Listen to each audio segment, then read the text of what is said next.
যে চাচার ঘটনা বলবো, উনি বাড়িতে কৃষিকাজ করেন। কৃষিকাজ করে যা আয় হয় তা দিয়ে ওনার পরিবার চলে। ঘটনাটি ওনার সাথে ঘটেছে 2004 কি 5 সালের দিকে। ওনাদের বাড়ি থেকে 3 কিলোমিটার দূরে ওনাদের সাপ্তাহিক একটা হাট বসে, যেখান থেকে ওনারা বাজার সদাই করেন। সপ্তাহে 2 দিন এই হাটটা বসে, কিন্তু এমনিতে স্বাভাবিকভাবেই সবকিছু পাওয়া যায় আর কি প্রতিদিনই ওই বাজারে। তো প্রত্যেক সপ্তাহের মতোই একদিন ওনার চাচা কৃষিকাজ শেষ করে বাজারে যাওয়ার জন্য বিকেল বেলা বাজারের উদ্দেশ্যে রওনা দিয়েছেন। ওনাদের বাড়ি থেকে বাজারে যাওয়ার রাস্তাটার কিছুটা বর্ণনা দিয়ে রাখি ঘটনাটা বোঝার জন্য। ওনাদের বাড়ির সামনে দিয়ে মেইন রোড চলে গেছে, যেটা দিয়ে সোজা 3 কিলোমিটার দূরেই রাস্তার পাশে বাজারটা অবস্থিত। ওনাদের বাড়ি থেকে পুকুর, ডোবা, বিল এইগুলো কিন্তু একটু রওনা দিলেই দেখা যায় আর কি। বাড়ি থেকে বের হয়ে মেইন রোড দিয়ে সামনে কিছুক্ষণ আগানোর পর একটি পুকুর আর 2টি তাল গাছ পড়ে। সেখান থেকে আরো সামনে গেলে রাস্তার এক পাশে একটি বড় জঙ্গল পড়ে এবং রাস্তার অন্য পাশে একটি কবরস্থান। কবরস্থান থেকে আরেকটু সামনে এগিয়ে গেলেই একটি পুকুর পড়ে, মাঝারি আকারের আর কি। সেখান থেকে হেঁটে আরেকটু সামনে গেলে একটি ব্রিজ পড়ে। ব্রিজ পার হয়ে কিছুটা সামনে আগানোর পরেই বাজার অবস্থিত। এই ব্রিজটা হওয়ার আগে বর্ষাকালে সেখানে একটা সাঁকো থাকতো, আর শীতের সময় তো ওখানে পানি থাকতো না, শুকনাই থাকতো। তো এটাই হলো মোটামুটি ওই জায়গার বিবরণ। এখন ঘটনায় আসি। তো সেদিন এই রবিউল ভাইয়ের চাচা বাজারে যাবার পর মাছ, তরি তরকারি সহ নিত্য প্রয়োজনীয় বাজার সদাই করে পরিচিত অনেকের সাথে দেখা সাক্ষাৎ কথাবার্তা বলে সন্ধ্যার দিকে বাড়ির উদ্দেশ্যে রওনা দিয়েছেন। এখানে একটা কথা বলে রাখা ভালো, সেটা হচ্ছে ওনাদের গ্রামের বেশিরভাগ লোক কিন্তু হেঁটেই বাজার আসা যাওয়া করে। ওই সময় অনেকের সাইকেল থাকলেও চাচা কিন্তু হেঁটেই আসা যাওয়া করতেন। তো চাচা যখন বাজার থেকে রওনা দিয়েছেন তখন মাগরিবের আজান হয়ে গেছে। বাইরে হালকা আলো থাকলেও অন্ধকার খুব দ্রুতই যেন সেই আলোকে অদৃশ্য করে দিচ্ছে। চাচা বাজার থেকে একাই আসছিলেন। চাচা যখন ব্রিজ পার হয়ে সেই কবরস্থানের পাশে আসলেন, তখন এক লোক চাচাকে পেছন থেকে তার নাম ধরে ডেকে ওঠে, কিরে বাজার থেকে ফিরলি নাকি? একদম স্বাভাবিকভাবে ডাক দিয়েছে। চাচা তখন ভাবে হয়তোবা এলাকার কোনো মানুষ হবে। তখন এমন আলো ছিল যে মানুষের আকৃতিটা বোঝা গেল, সামনে আসলে কে দাঁড়িয়ে আছে ঠিক ওইভাবে চেহারাটা বোঝা যাচ্ছে না। তো সেই মানুষটা আবারও জিজ্ঞেস করলো, বাজার থেকে কি কি আনলি রে? চাচা তখন বললেন যে সবকিছু এনেছি, মাছ, তরি তরকারি ইত্যাদি ইত্যাদি। সে মানুষটা চাচার সাথে হেঁটে যাচ্ছে আর কথা বলছে স্বাভাবিকভাবে। সেই মানুষটা তখন চাচাকে উদ্দেশ্য করে বলল, যাক ভালো করেছিস, এখন একটা কাজ করে ফেলতো ঝটপট, তোর বাজারগুলো আমাকে দিয়ে যা। চাচা তখন বিরক্ত হয়ে বলতেছেন, কি রে বাটা, তুই কি আমার সাথে ফাজলামি করতেছিস নাকি? বাজার দিয়ে দেবো মানে? তখন সেই মানুষটি বলে, তুই যা ভাবার ভাবতে পারিস, কিন্তু বাজারগুলো আমাকে দিয়ে যা। চাচা ভাবলেন হয়তো এই লোকটা তার বন্ধু মহলের কেউ হবে যে তার সাথে দুষ্টুমি করছে। চাচা কিন্তু তার কণ্ঠ চিনতে পারছিলেন না। তখন চাচা ওই ব্যক্তিকে উদ্দেশ্য করে আবার মজা করে বলেন, ঠিক আছে, তুই যদি পারিস তাহলে আমার হাত থেকে বাজারের ব্যাগটা নিয়ে দেখা। তখন সেই মানুষটা বলে উঠল, আরে এটা আমার জন্য কোনো ব্যাপার হলো নাকি? তুই অনুমতি দিলি তো? বলে, হ্যাঁ দিলাম। যেই না বলছে হ্যাঁ দিলাম, এর পরপরই ওই লোকটা একটা ছো মেরে চাচার হাত থেকে বাজারের ব্যাগটা নিয়ে নিল। এরপর দৌড় শুরু করলো।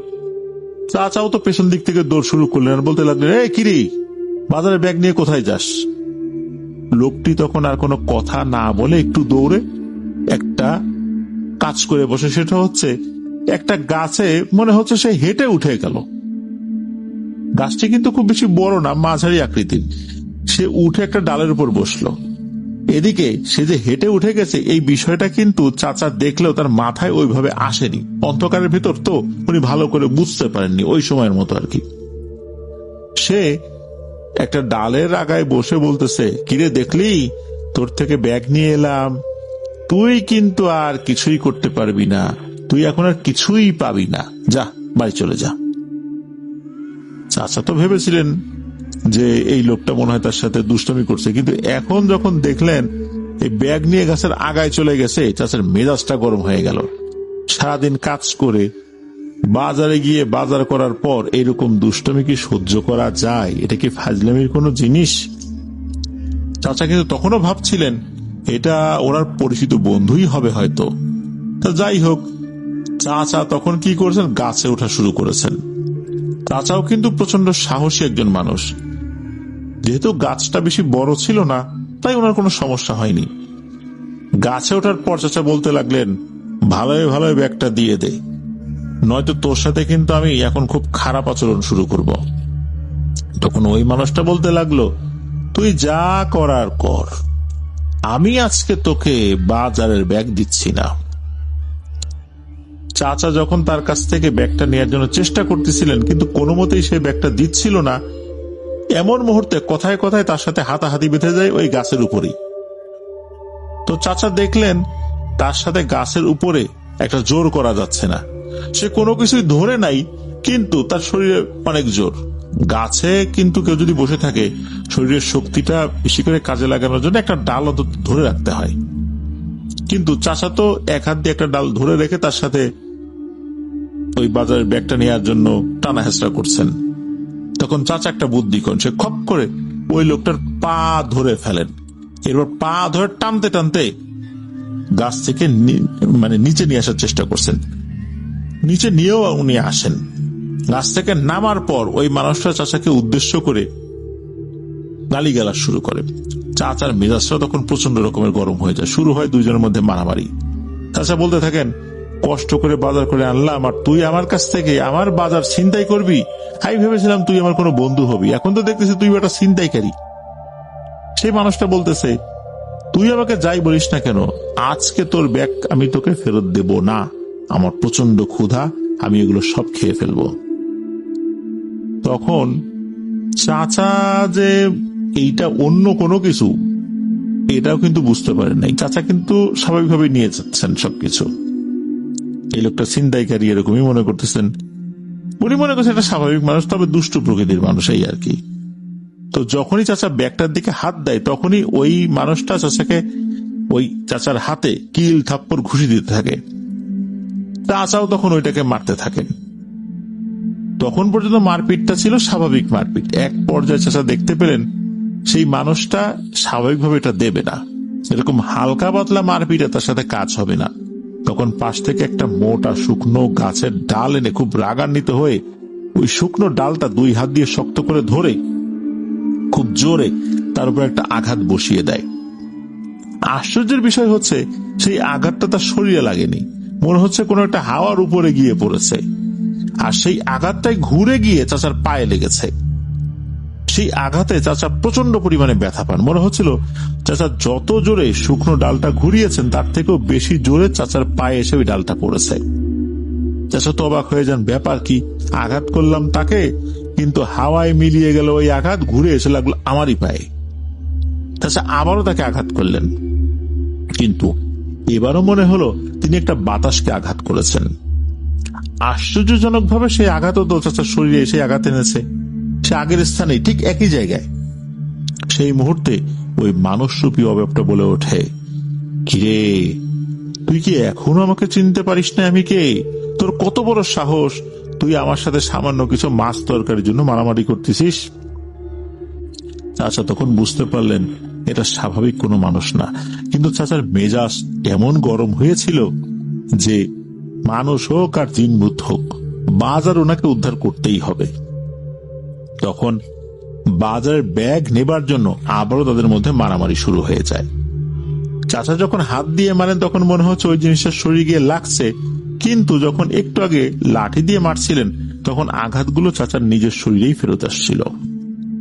চাচা এক পর্যায়ে ওই অবয়বটাকে এক হাত দিয়ে ভালো করে ধরে ডান হাত দিয়ে খুব শক্তভাবে তার নাকে প্রচন্ড জোরে একটা ঘুষি বসিয়ে দেন। সাথে সাথে সেই অবয়বটা প্রচন্ড জোরে একটা চিৎকার করে ওঠে, মনে হলো সে খুব ব্যথা পেয়েছে। আর এতক্ষণ যে স্বাভাবিক মানুষের মতো কথা বলছিল, সে আর সেটা বলতে পারছে না। চাচা খেয়াল করলো সে ওই যে চিকা যেরকম চি চি শব্দ করে ওইরকম আর্তনাদ করছে, আর মুহূর্তের মধ্যেই ধোয়ার আকৃতি হয়ে সেখান থেকে সে ভ্যানিশ হয়ে গেল। চাচা যখন সামনে এভাবে একটা বিকট চিৎকার করে অদৃশ্য হয়ে যাওয়া দেখলেন এই জিনিসটাকে, উনি তখন বেশ ভয় পেয়ে যান। তখন বাজারের ব্যাগ সেখানে ফেলে রেখে বাড়ির দিকে দিয়েছেন এক দৌড়। চাচা যখন দৌড় দিয়েছেন তখন উনি বুঝতে পারলেন যে একটু আগে যে আঘাত চাচার পায়ে এসে 2 বার লেগেছিল সেটা মোটামুটি ভালোভাবেই লেগেছে। চাচা কিন্তু খুঁড়িয়ে খুঁড়িয়ে দৌড়াচ্ছেন, স্বাভাবিকভাবে দৌড়াতে পারছেন না। তবুও তিনি ওভাবেই দৌড়াতে দৌড়াতে বাড়িতে চলে আসেন। বাড়িতে আসার পর সবাই যখন চাচার এই অবস্থা দেখেন, জানতে চান কি হয়েছে, তখন চাচা সবকিছু খুলে বলেন। এরপর উনি ওনার এক পরিবারের সদস্যকে নিয়ে জঙ্গলের পাশ থেকে বাজারের ব্যাগটি আনতে যান এবং গিয়ে দেখেন গাছের নিচেই সেখানেই ব্যাগটি পড়ে আছে। চাচা সাথে করে বাজারের ব্যাগ নিয়ে বাড়িতে আসেন। সেদিন রাতে চাচার সাথে আর কিছু হয় না। পরের দিন চাচার শরীরে প্রচন্ড রকমের জ্বর আসে, সাথে পায়ের প্রচন্ড ব্যথা, আর পাটা ফুলে প্রচন্ড আকার ধারণ করে। চাচা দেখতে পান পায়ের যে অংশে গিয়ে বাড়ি লেগেছে সেখানকার রক ফুলে একদম কালো হয়ে গেছে। চাচা ডাক্তারের কাছে যান, স্বাভাবিক ট্রিটমেন্ট নিয়েছেন, কিন্তু কাজ হচ্ছিল না। জ্বর সারলেও ব্যথা কোনোভাবেই কমছিল না। পরবর্তীতে এক হুজুরের কাছে উনি যান, হুজুরকে সমস্ত ঘটনা বিস্তারিতভাবে ভেঙে বলেন। এরপর হুজুর ওনার কিছু সোর্সের মাধ্যমে আসলে কি হয়েছিল সেটা জানার চেষ্টা করেন। এরপর হুজুর বলেন যে যেই জিনিসটা ওনার মুখোমুখি হয়েছিল এটা ভয়ঙ্কর প্রকৃতির একটা জিন, কিন্তু সে ভয় না দেখিয়ে চেয়েছিল স্বাভাবিকভাবে চাচার কাছ থেকে মাছগুলো ছিনিয়ে নিতে। কিন্তু চাচা যেন বুঝতেই না পারে এমন একটা কাজ করলেও চাচা একটা পর্যায়ে সে বুঝতে পেরেছিলেন, তারপরও কিন্তু ওইটার উপর উনি চড়াও হয়েছিলেন আর কি। আর ওই জিনিসটা কিন্তু চেয়েছিল যে শুধু মাছ না নিয়ে যদি বাজারের ব্যাগটা নিয়ে নেওয়া হয়, চাচা হয়তো বা ভয় পাবেন না, অন্যরকম কিছু মনে করবেন। শুধু মাছ চাইলে তো ভয় পেতে পারেন, এই জন্য কিন্তু পুরোটাই নিয়ে নেওয়ার চেষ্টা করেছিল। উদ্দেশ্য ছিল চাচা যেন ভয় না পান, কিন্তু চাচা কোনোভাবেই ব্যাগটা তাকে দিচ্ছিল না। এরপর চাচার সাথে সেও যেরকম বাজে ব্যবহার করছে চাচাও শেষ পর্যন্ত করেছে, একে অন্যকে আঘাত করেছে। চাচা আঘাত করেছেন, ঘুষি মেরেছেন। একটা পর্যায়ে চাচাও মারাত্মকভাবে আহত হয়েছেন, আর ওই জিনটাও মারাত্মকভাবে আহত হয়েছে। তবে ওই সময় চাচাকে সে কোনো ধরনের ওই রকম ক্ষতি না করলেও চাচার উপর এমন একটা প্রভাব ফেলে রেখে গেছে যেটা আর কখনোই ভালো হবে না। হুজুর ওনার মতো করে ঝাড়ফুঁক করে দেন, কিন্তু এতেও কোনো কাজ হচ্ছিল না। মনে হচ্ছিল পায়ের ব্যথা দিন দিন বেড়েই চলছে। পায়ের ব্যথা এমন অসহ্য রকমের হয়ে যাচ্ছিল চাচা রাত্রে ঘুমাতেই পারতেন না। পরবর্তীতে বেশ বড় একটা মেডিকেলে উনি যান চিকিৎসা নেওয়ার জন্য। ডাক্তার পায়ের অবস্থা দেখে বললেন যে পায়ের যেখানে আঘাত লেগেছে সেই জায়গায় ইনফেকশন হয়ে গেছে, দ্রুত এই পাটা কেটে ফেলা লাগতে পারে, এমন একটা সন্দেহ করলেন ডাক্তার। এরপর চাচা ডাক্তারি ট্রিটমেন্টের পাশাপাশি বিভিন্ন হুজুরের কাছ থেকে পানি পড়া, তেল পড়া এগুলো ব্যবহার করতে থাকেন। একটা সময় চাচার পা কিছুটা ভালো হলেও তখন চাচা আবার নতুন একটা সমস্যা অনুভব করেন, যেটা হচ্ছে মনে হচ্ছে পায়ের রগটা দিন দিন খাটো হয়ে যাচ্ছে। চাচা আবার পরীক্ষা নিরীক্ষা করান। এরপর জানতে পারেন আসলেই চাচার পায়ের সেই রগটা চিকন তো হয়েছেই, আবার খাটো হয়ে গেছে। ডাক্তার বলে দেন চাচার কোনোদিনও স্বাভাবিকভাবে হাঁটতে পারবেন না। সেই রগ চিকন হয়ে যাবার কারণে উনি স্বাভাবিকভাবে ওনার একটা পা মাটিতে রাখতে পারেন না, চিকন হয়ে গেছে, আবার ছোট হয়ে গেছে। পাটা অন্য পা থেকে একটু উঁচু হয়ে গিয়েছে, যার কারণে অন্য পা মাটিতে স্বাভাবিকভাবে পড়লেও যেই পায়ে সমস্যা হয়েছে এই পাটা স্বাভাবিকভাবে উনি অন্য পায়ের মতো মাটির উপর রাখতে পারেন না, একটু উঁচু করে রাখতে হয়। পায়ের পাতার পুরো অংশ বা পায়ের যে তালু, এটার পুরো অংশ কিন্তু মাটিতে লাগে না, একটু উঁচু হয়ে থাকে, যার কারণে উনি স্বাভাবিকভাবে হাঁটতে পারেন না।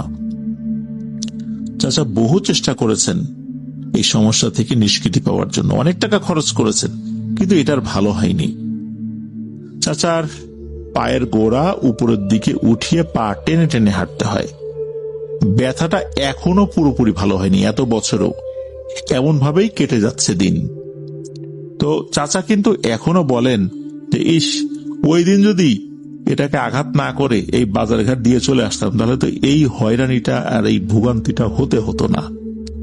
এখন উনি আফসোস করেন। তবে ওনার যে প্রাণঘাতী কোনো অসুখ সৃষ্টি করেনি যার ফলে অল্প কিছুদিনের মধ্যে উনি মারা যাবেন, এমনটা হয়নি। জিনটা অনেক ভয়ঙ্কর হলেও এই কাজটি সে করেনি। এই দিক থেকে জিনটা একরকম ভালোই করেছে বলতে হবে। আরো ভয়ঙ্কর কিছু সে করতে পারত চাইলে, কিন্তু করেনি। এখন আসি দ্বিতীয় ঘটনায়, যেটা এই রবিউল ভাইয়ের এক প্রতিবেশী চাচার সাথে ঘটেছে। প্রথম ঘটনায় যে রাস্তার বিবরণ দিয়েছি সেখানে একটি ব্রিজের কথা আমরা বলেছিলাম। ঘটনাটা 2008 কি 9 সালের। তো তখন ব্রিজের কাজ মাত্র শুরু হয়েছে।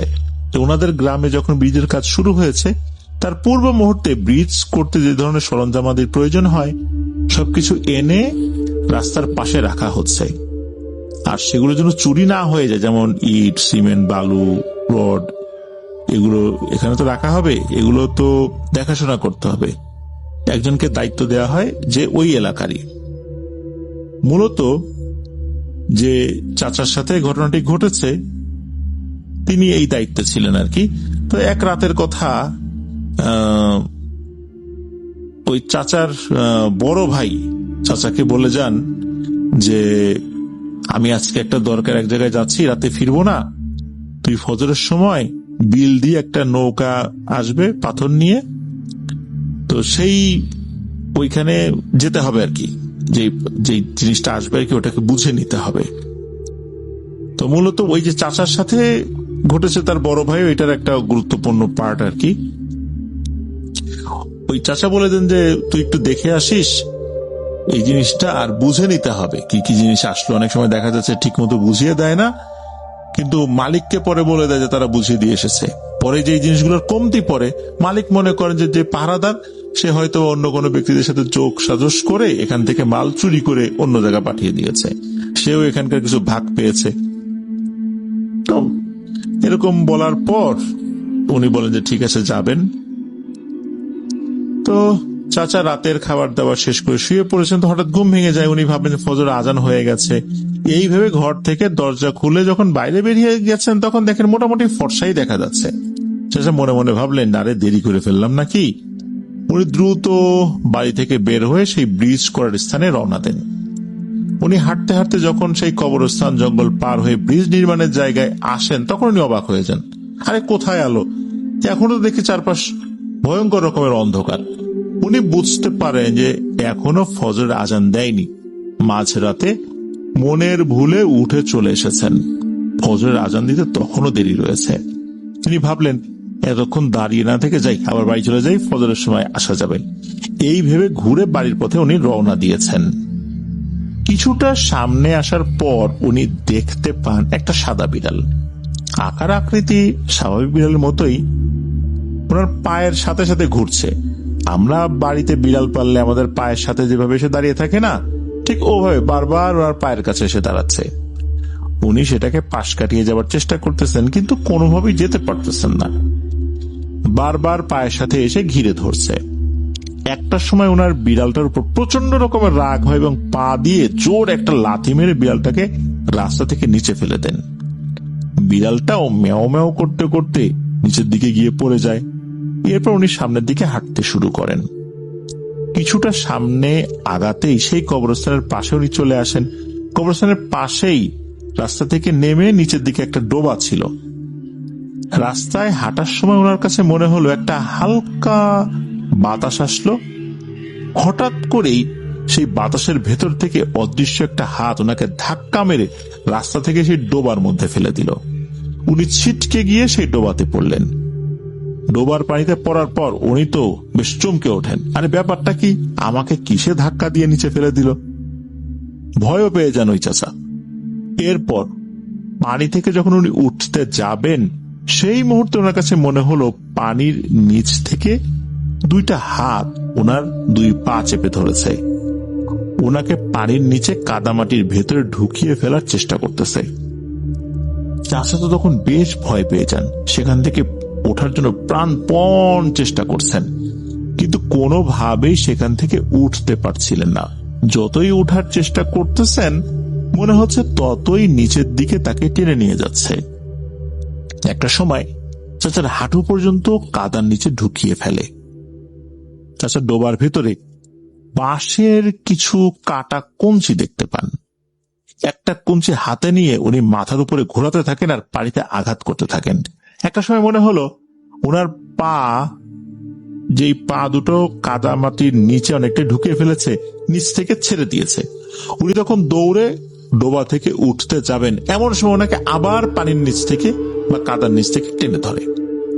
উনি প্রাণপণ চেষ্টা করে যাচ্ছেন উপরে ওঠার জন্য, কিন্তু কোনোভাবেই আর উপরে উঠতে পারছেন না। আবার যখন এই কঞ্চি দিয়ে পানিতে কয়েকটা আঘাত করেন তখন আবার ছেড়ে দেয়, কিন্তু যখন আঘাত বন্ধ করেন তখনই আবার চেপে ধরে। এভাবে সময় যাচ্ছিল। একটা সময় চাচা অনেক ক্লান্ত হয়ে যান।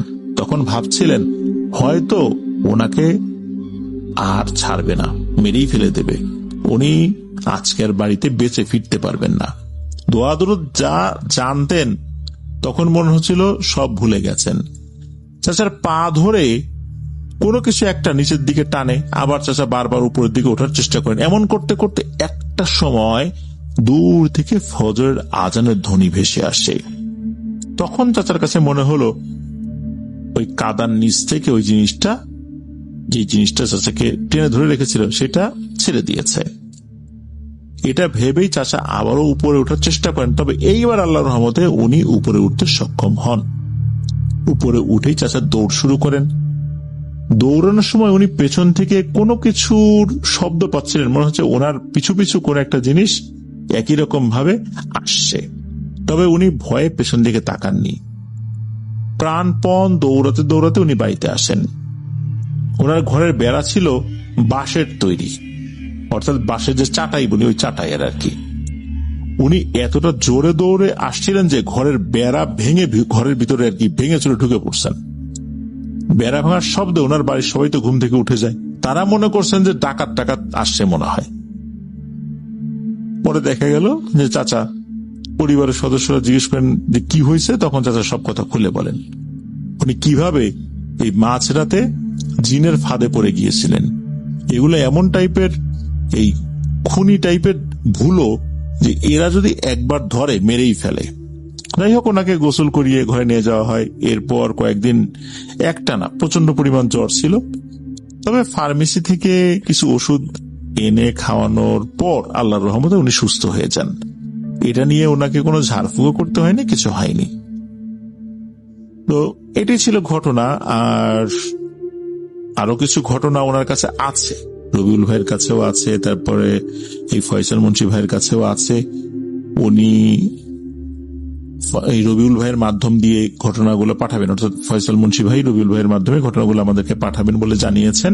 তো আমরা অপেক্ষায় থাকব আপনাদের দুজনের ঐকান্তিক প্রচেষ্টা, আমরা আরো সুন্দর সুন্দর বেশ কিছু ঘটনা পেতে থাকবো, এটাই আশা করি। ধন্যবাদ জানাচ্ছি রবিউল ভাইকে, ফয়সাল মুন্সি ভাইকে আপনাদের ঘটনার জন্য। প্রিয় লিসেনার্স, একটা কথা না বললেই নয়, তা হচ্ছে যে যখন আমরা রাতের বেলায় এই ধরনের সমস্যার মুখোমুখি হব, বিশেষ করে প্রথম ঘটনার কথা বলছি, এই ঘটনার প্রথম অংশ, যেখানে দেখা যাচ্ছে যে কিছু একটা জিনিস এসে মাছ যাচ্ছে, ব্যাগ নিয়ে যাবে। যখন চাচা বুঝতে পারলেন যে এটা এইরকম, তখন কিন্তু ওনার এটা নিয়ে আর বাড়াবাড়ি করা উচিত হয়নি। ওই ভুলটাই ওনার সারা জীবনের জন্য ভয়ঙ্কর একটা গ্লানি বয়ে এনেছে। উনি এখনো স্বাভাবিকভাবে হাঁটতে পারেন না, তবে আল্লাহর রহমতে উনি যে বেঁচে আছেন, এটাই একটা বড় বিষয়। আর দ্বিতীয় অংশ আমরা দেখতে পেলাম যে রাতের বেলা হাঁটার সময় একটা বিড়াল বারবার পায়ের কাছে চলে আসছিল। যদি এ ধরনের ঘটনা ঘটে, সাধারণত এরকম বিড়াল যদি পায়ের কাছে চলেও আসে, তারা কিন্তু একটা সংকেত দেয় যে সামনে বিপদ আছে, তুমি আর সামনে যেও না। মানুষ কিন্তু ভুল করে এদেরকে আঘাত করে বসে, তখন এরাই ক্ষিপ্ত হয়ে যায় যে তোকে আসলাম সেভ করার জন্য, তুই কিনা আঘাত করলি। তখন এরাই কিন্তু উল্টো আক্রমণ করে বসে। তখন ওই সামনে যে শত্রু আছে, শত্রুর আর আক্রমণ করা লাগবে না, বন্ধুই শত্রু হয়ে যায়। তখন আরো সাংঘাতিক বিপদ ঘটে যায়, যেটা ঘটেছিল আর একজন চাচার সাথে। আল্লাহ আমাদেরকে বুঝার তৌফিক দান করুন। প্রিয় লিসেনার্স, চলুন চলে যাব আমাদের আজকের থার্সডে নাইটের 195তম এপিসোডের দ্বিতীয় ঘটনায়।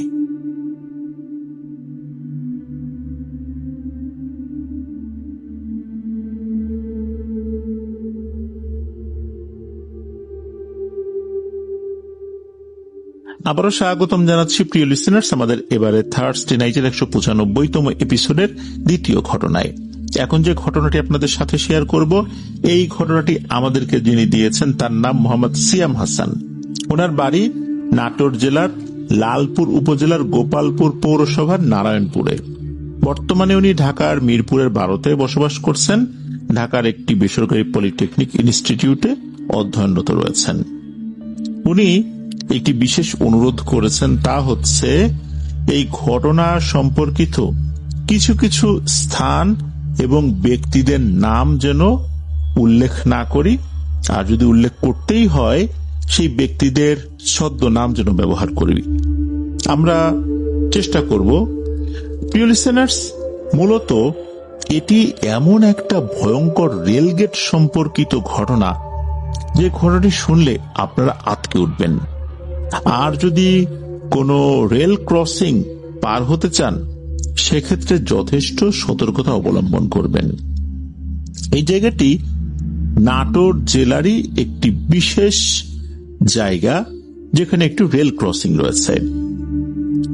তো এই যে জায়গাটা, এই জায়গাটার একটু বিবরণ দেই।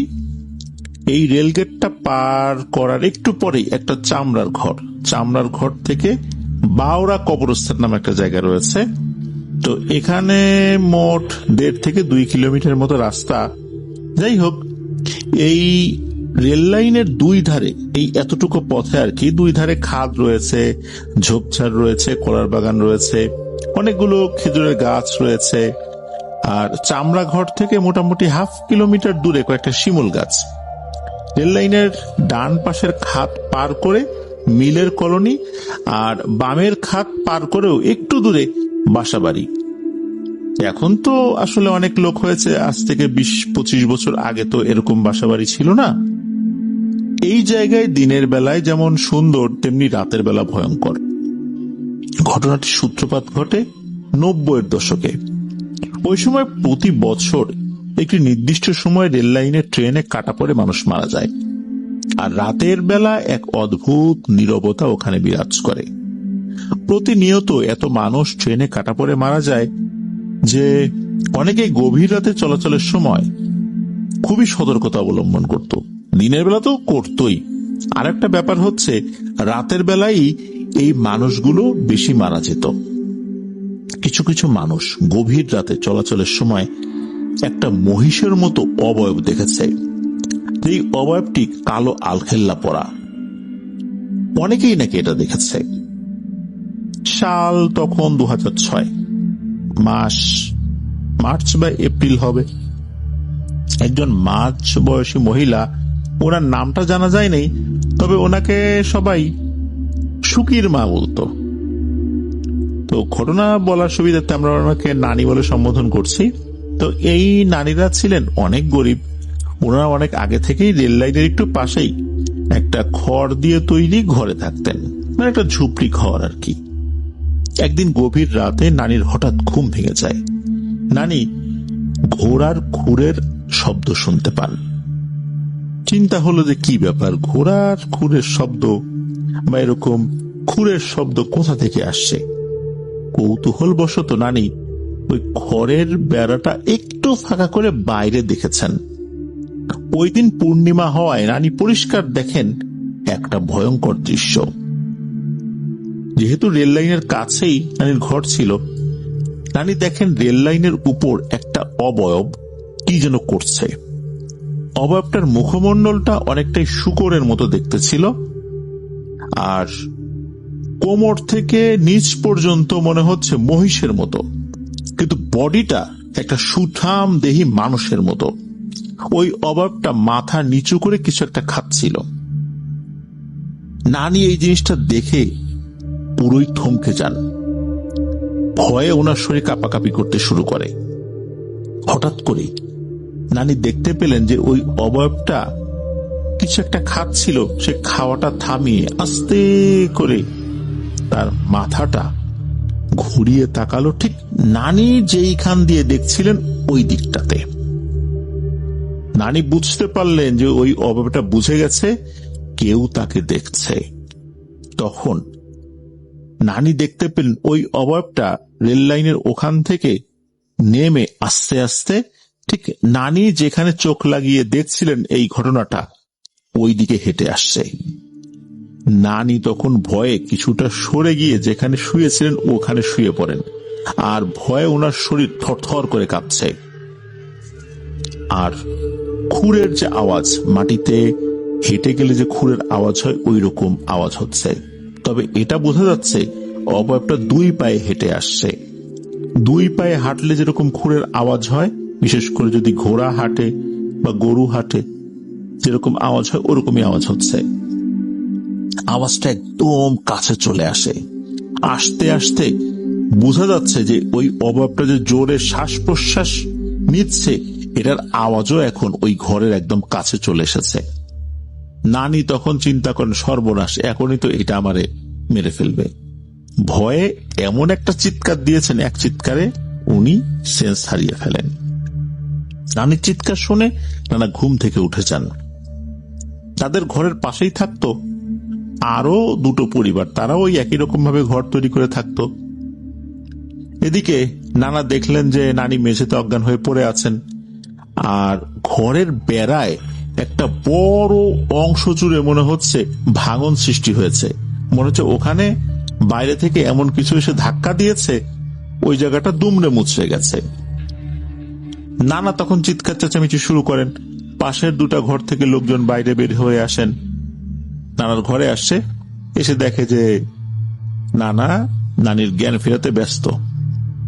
তো নানির একজন ছেলে আছে, তো ওই ছেলেটা কি মনে করে রেল লাইনের ওই দিকটাতে গিয়েছে ওই সময় উঠে, যে হয়েছেটা কি, এখান থেকে কি আসলো, কি এসে ঘরের বেড়াটা এরকম করলো। তখন ওখানে গিয়ে দেখতে পান একটা নিথর মানবদেহ রেল লাইনে পড়ে আছে। তখন শহীদ দৌড়ে এসে সবাইকে জানায় যে একটা মানুষ রেলে কাটা পড়েছে। যে কাটা পড়েছে সে কিন্তু পার্শ্ববর্তী গ্রামেরই একটা ছেলে, যাকে অনেকেই চিনত। তার বডিটা মাঝ বরাবর কেটে দুভাগ হয়ে গেছে। আর যারা ওই ডেড বডিটা দেখেছিলেন তাদের প্রত্যেকের বর্ণনা একই রকম ছিল। তাদের কাছে মনে হয়েছিল এই যে দুটুকরো লাশ, বডির দুপাশ থেকে মনে হচ্ছে শরীরে কিছু কিছু অংশ খুবলিয়ে খুবলিয়ে খাওয়া হয়েছে। লাশটাকে দ্রুত রেল লাইন থেকে তুলে একটা পাটির উপরে রাখা হয়।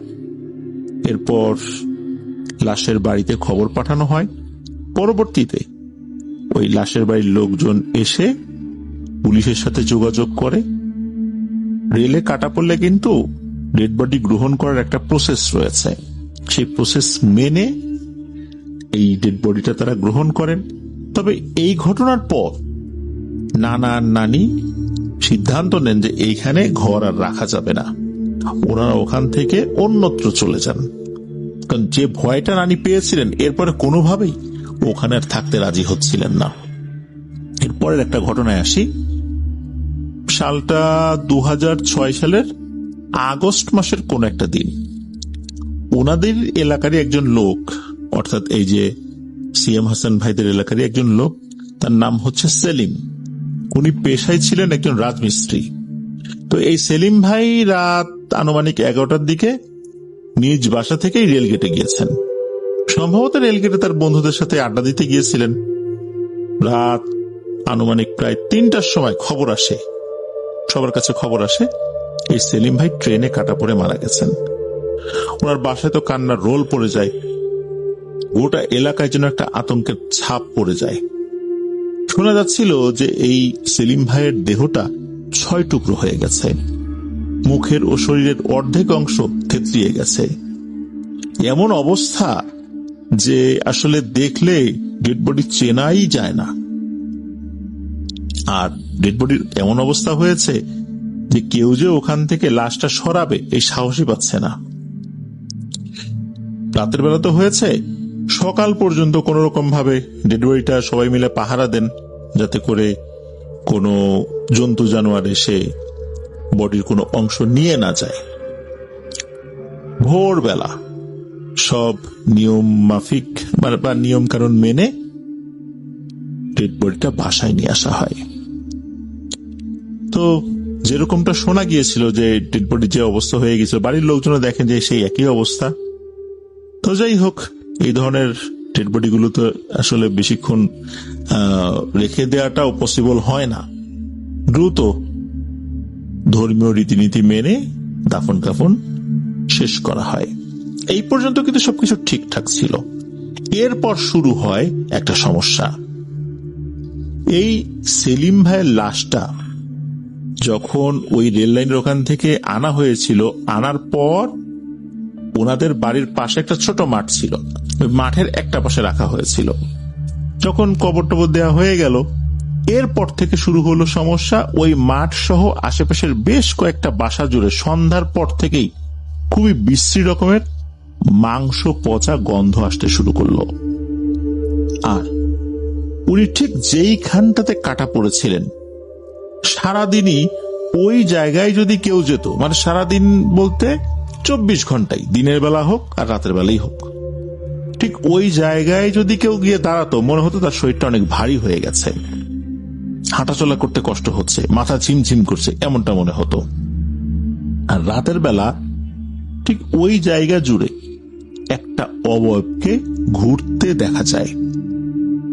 এই অবয়বটা কালো আলখেল্লা টাইপের কিছু একটা পরা, বেশ উঁচু লম্বা, আর তার পা দুটো বাঁকানো। দূর থেকেই বোঝা যায় এই পা দুটো আসলে মহিষের পায়ের মতো, এরকম আর কি। তো এরকম কিন্তু শুরু হয়ে গেল একটা সমস্যা। ওই সময় ওই এলাকারই একজন, যার নাম হচ্ছে হালিম, এই হালিম ভাই উনি ছিলেন একজন চা বিক্রেতা। চায়ের দোকানটাও ছিল রেলগেটেই। তিনি মোটামুটি রাত 11টার ভিতর চা বিক্রি শেষ করে যাবতীয় কাজকর্ম গুছিয়ে নিয়ে দোকান বন্ধ করে বাসায় চলে যান। এই হালিম ভাই ছিলেন বেশ ভীতু প্রকৃতির একজন মানুষ।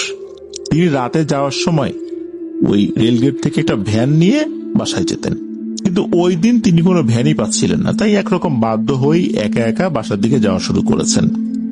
তিনি যেহেতু একটু ভীতু, তাই রেল লাইন দিয়ে বাসায় যাওয়ার তো প্রশ্নই ওঠে না। এই হালিম ভাই যখন বাসায় যান, তখন উনি ওই যে সেলিম ভাই যেখানে কাটা পড়েছিলেন, ওই দিক দিয়ে ওনাকে যেতে হবে। এখন ওখানেও তো সমস্যা, উনি ওখান থেকেও বেশ কিছুটা ঘুরে তারপর যাওয়া শুরু করেছেন। এখন সমস্যা হচ্ছে যে ওনার বাসায় যাওয়ার কিন্তু দুটো রাস্তা ছিল, এক হচ্ছে রেল লাইন দিয়ে, আর একটা হচ্ছে রেল লাইন ক্রস করে ওই যে সেলিম ভাইয়ের লাশটা যে মাঠের একটা পাশে রাখা হয়েছিল, ওই পাশ দিয়ে। এখন এই রাস্তা দিয়ে তো ওনাকে যেতেই হবে, তাছাড়া তোর উপায় নাই, কি আর করা। উনি রওনা দিয়েছেন, কোনো সমস্যা ছাড়াই উনি ওই মাঠের কাছে পৌঁছেছেন। কিন্তু এই হালিম ভাই যখন ওই মাঠের কাছে গিয়েছেন, তখন দেখতে পেলেন আলখেল্লা পরা দুজন মানুষ, মানুষের মতোই মনে হচ্ছে, মাঠের এক পাশে বসে কি যেন একটা পড়ছে আর লিখছে। আর কি যে পড়ছে, এটা যে কোন ভাষা এটা উনি বুঝতে পারছেন না। আরবিও না, হিন্দি না, উর্দু না, ওনার পরিচিত কোনো ভাষা না। হালিম ভাই যখন এটা দেখেছেন, উনি তো বুঝে ফেলছেন যে সর্বনাশ, এটা তো কোনো স্বাভাবিক বিষয় না। হালিম ভাই নিজেকে সামলে নিয়ে ওদের দিকে না তাকিয়ে পাশ কাটিয়ে চলে যাবেন এরকম চিন্তাই করেছেন। ওই সময় উনি দোয়া পরে শরীরটা বন্ধও করেছেন।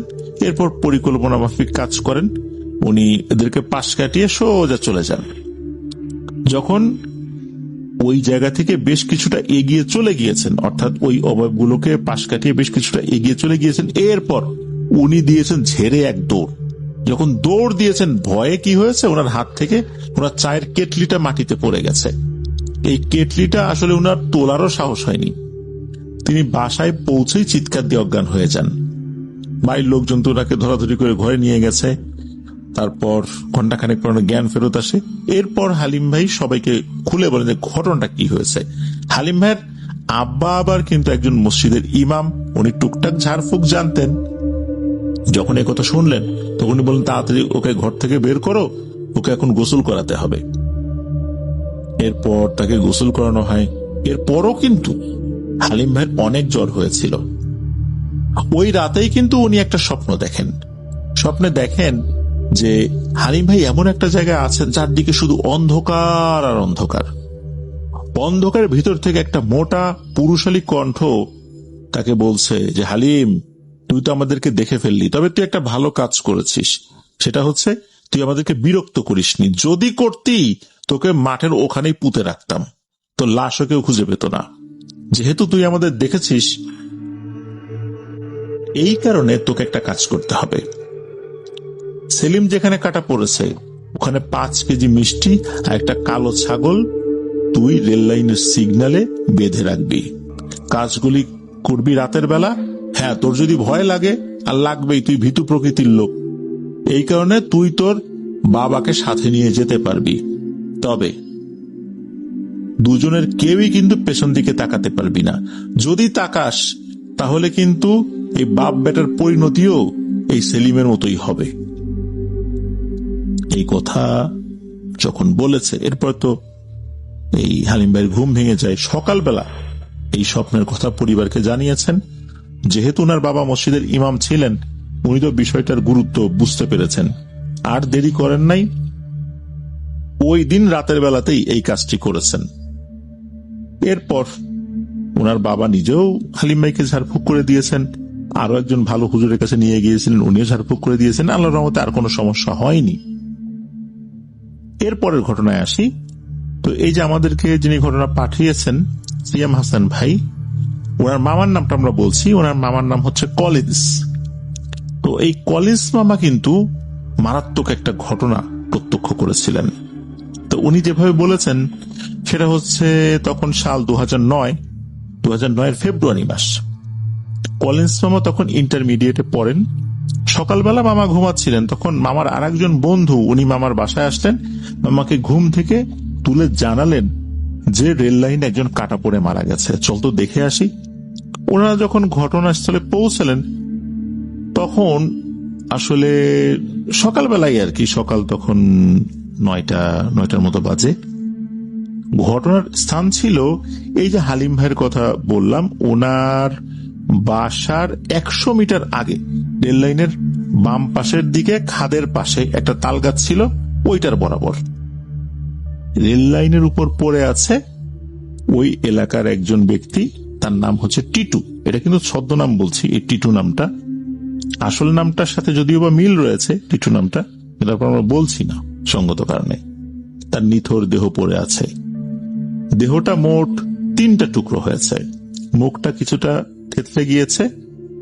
উনি সম্ভবত রাত 1টা বা 1:30টার দিকে যে ট্রেনটা আসে ওই ট্রেনে কাটা পড়ে মারা গিয়েছেন।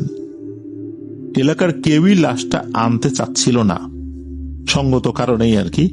এক প্রকার বাধ্য হয়েই কলিন্স মামাকে এই দায়িত্বটা নিতে হয়। একটা চটের বস্তা সাথে নিয়ে কলিন্স মামা সহ আরো 3 জন, মোট 4 জন ওইখানে গিয়েছেন। তারপর লাশটা ওই বস্তার উপরে নিয়ে রেল লাইন থেকে নামার আগে এই যে কলিন্স মামা, এই যে যিনি মারা গেছেন টিটু ভাই, তার একটা কাটা হাত উপরের দিকে তুলে সবাইকে দেখান। এটা দেখে এলাকার লোকজন যে ওইখানে আসছিল তাদের বেশিরভাগ লোকই নাকি এমন ভয় পেয়েছিল, তারা ওখান থেকে দৌড়ে অনেকেই পালিয়ে গিয়েছিল। যাই হোক, এরপর লাশটার যাবতীয় কাজ শেষে বাওরা কবরস্থানে দাফন করানো হয়। দাফনের একদিন পর ওই কবরস্থানে যিনি পাহারাদার, উনি একটা খবর পাঠান। খবরটা ছিল এমন যে আপনাদের এলাকার যেই ব্যক্তিটার কবর আপনারা মাত্র একদিন আগে দিয়ে গেলেন, রাতের বেলায় ওই ব্যক্তির কবর থেকে ধোঁয়া বের হচ্ছে। এমন ভাবে ধোঁয়া বের হচ্ছে মনে হচ্ছে কবরের ভেতর দাও দাও করে আগুন জ্বলছে। ওই পাহারাদার আরো বলেন যে মৃত ব্যক্তি মনে হয় খুব একটা ভালো লোক ছিল না, একটা কাজ করেন, 15 জন একটু দোয়া অনুষ্ঠান করেন, কিছু মানুষকে খাইয়ে দেন, কিছু দান সাদাকা করে দেন। এদিকে এই মৃত ব্যক্তির পরিবারের অবস্থা ওরকম ভালো ছিল না। এই কারণে এলাকার সবাই মিলে টাকা তুলে একটা দোয়া অনুষ্ঠানের আয়োজন করা হয় ওনার আত্মার মাগফিরাত কামনা করা হয়, মিলাদে বা এই দোয়া অনুষ্ঠানে কিছু তাবারকের ব্যবস্থা রাখা হয়। আর এই যেই আয়োজনটা, এই আয়োজনের জন্য যে সমস্ত কেনাকাটাগুলোর কাজ ছিল, এটার দায়িত্ব দেওয়া হয় এই কলিন্স মামা আর ওনার বন্ধুদেরকে। তো দোয়া অনুষ্ঠানের পর কবরস্থানের সমস্যার সমাধান আল্লাহর রহমতে হয়ে যায়, আলহামদুলিল্লাহ। কিন্তু সমস্যা শুরু হয়ে গেল এই কলিন্স মামার এক বন্ধু, তার নাম হচ্ছে বশির, এই বশির মামার সাথে একদিন রাতে উনার বাসার দরজা জানালা মনে হচ্ছিল কেউ এসে জোরে জোরে আঘাত করে শব্দ করছে। কিছুটা সময় পর আবার সব ঠান্ডা হয়, আবার কিছুটা সময় পর আবার শুরু হয়ে যায়, আর বাসার চালের উপর মনে হচ্ছে কেউ ঢিল মারছে। এমত অবস্থায় এই বশির মামার যিনি বাবা, উনি বাসাটা দোয়া পরে বন্ধ করে দেন। তখন আর কোনো সমস্যা হচ্ছিল না। তো ওই দিন রাতেই বশির মামা একটা স্বপ্ন দেখেন। স্বপ্নে দেখেন যে এই যে টিটু ভাই যিনি মারা গিয়েছিলেন আর কি, যার দোয়া অনুষ্ঠান করা হলো, সে দাঁড়িয়ে আছে তার সামনে, আর তার সাথে দীর্ঘ দেহের কালো চাদর পরা একটা লোক। লোকটার মুখ দেখে বোঝা যাচ্ছে না, মুখটা ঢাকা ছিল। তো এই বশির মামাকে কিন্তু ওই টিটু ভাই বলছিল যে, বশির, তুই আমার একটা জিনিস নিয়ে গেছিস, এই অপরাধের কারণে তোকে আমার কাছে নিয়ে আসবো, আমার এখানে ভালো লাগছে না রে, তুই আয়, তোকে নিয়ে যাব। তো স্বপ্নের মধ্যে এই জিনিসটা যখন এই বশির মামা শুনেছেন, উনি তো কান্না করছেন যে, না আমি যাব না, আমি তোর সাথে যাব না রে। তো ওনার কিন্তু ঘুম ভেঙে যায়। ঘুম থেকে উঠে দেখেন পুরো শরীর ঘেমে একদম একাকার হয়ে গেছে। তো ওই রাতে আর কোনো সমস্যা হয় নাই। পরদিন বিকেল বেলা উনি ঢাকার একটা মেসে ফিরে যাবেন, যেখানে থেকে উনি লেখাপড়া করতেন আর কি। ওই একই মেসেই থাকেন কলিন্স মামা আর গোপালপুরের একজন, তারা তিনজন একসাথেই যাবেন আর কি। বশির মামা যদিও বা যেতে চাননি, তারপর তিনি আবার রাজি হয়ে যান যাওয়ার জন্য। রাতের বেলা ওই মেসের বাসায় ফিরে একটু পরে ঘুমাতে যান সবাই। বশির মামার ব্যাপারটা কিন্তু কলিন্স মামা জানতেন, এই জন্য এই বশির মামাকে মাঝখানে রেখে দুজন দুই পাশে শুয়ে পড়েন, লাইটটাও জ্বালিয়ে রাখা হয়। রাতে ঘটে এক ভয়ানক ঘটনা। বশির মামা স্বপ্নে দেখেন, স্বপ্নের ভিতর আবারও ওই টিটু ভাই আসছেন, আর সাথে ওই লোকটা চাদর মোড়ানো আর কি, সেই লোকটা। টিটু ভাই ওই লোকটাকে বলছে, এই বশিরকে ধরে নিয়ে চল। এই বলেই নাকি তারা বশির ভাইকে চেপে ধরে আর তাকে দুলে নিয়ে যাচ্ছে। স্বপ্নের মধ্যে বশির মামা তো চিল্লি করতেছেন যে, আমি যাব না, আমি যাব না। এদিকে হয়েছে কি, এই যে পাশে শুয়ে থাকা কলিন্স মামা আর আরেকজন মামা, যিনি আবার আর এক পাশে শুয়েছিলেন, মাঝখানে তো বশির মামা। তো কলিন্স মামা ঘুম থেকে উঠে দেখেন একটা ভয়ঙ্কর দৃশ্য। বিছানা থেকে প্রায় 3 থেকে 4 হাত শূন্যে উঠে গেছে এই বশির মামার দেহ, আর উনি গোংরাচ্ছেন। এই দৃশ্য দেখে কলিন্স মামা নিজেও ভয় পেয়ে যান। তখন উনি পাশে শুয়ে থাকা আরেকজনকে ডাক দেন, উনিও উঠে একই দৃশ্য দেখেন, তিনিও ভয় পেয়ে যান। ওনারা দেখেন যে শূন্যে ভেসে ভেসে ওনার দেহটা বাইরে চলে যাওয়ার উপক্রম হচ্ছে। তখন ওনারা দুজন মিলে যখনই বশির মামার বডিটা ধরেছেন, সাথে সাথে বডিটা নিচে পড়ে যায়। তবে ওনারা ধরে ফেলেন, তা না হলে 5-6 ফুট প্রায় উচ্চতায় উঠেই গিয়েছিল আস্তে আস্তে করে। নিচে পড়লে আরো মারাত্মক ক্ষয়ক্ষতি হতে পারত, তবে আল্লাহর রহমতে তেমন কিছু হয়নি। এদিকে এই ঘটনা ঘটে গেল, নিশ্চয়ই সাংঘাতিক একটা ব্যাপার হয়েছে, তা না হলে তো ওনার সাথে এরকম ঘটনা ঘটার কথা না। বশির মামা তখন সেন্সে চলে আসছেন অলরেডি, এই যে পড়ে গেছেন নিচে, এরপর তো ওনার ঘুম ভেঙে গেছে। উনি বলেন, ঘুমের মধ্যে এই ঘটনা ঘটেছে, আমাকে এরকম বলে তুই একটা জিনিস নিয়ে গেছিস আমার। তখন কলিন্স মামা বলছে, আচ্ছা বল তো তুই কি নিয়েছিস, তার সাথে কি কোনো লেনদেন ছিল, তার কোনো জিনিস কি তোর কাছে আছে? তখন বশির মামা বলেন, না, আমার সাথে তো তার কোনো লেনদেন ছিল না, এমনি চেনা পরিচিত ছিল, সে কোনো জিনিস আমার কাছে দিয়ে রাখে নাই, এমন কিছু মনে পড়ে না।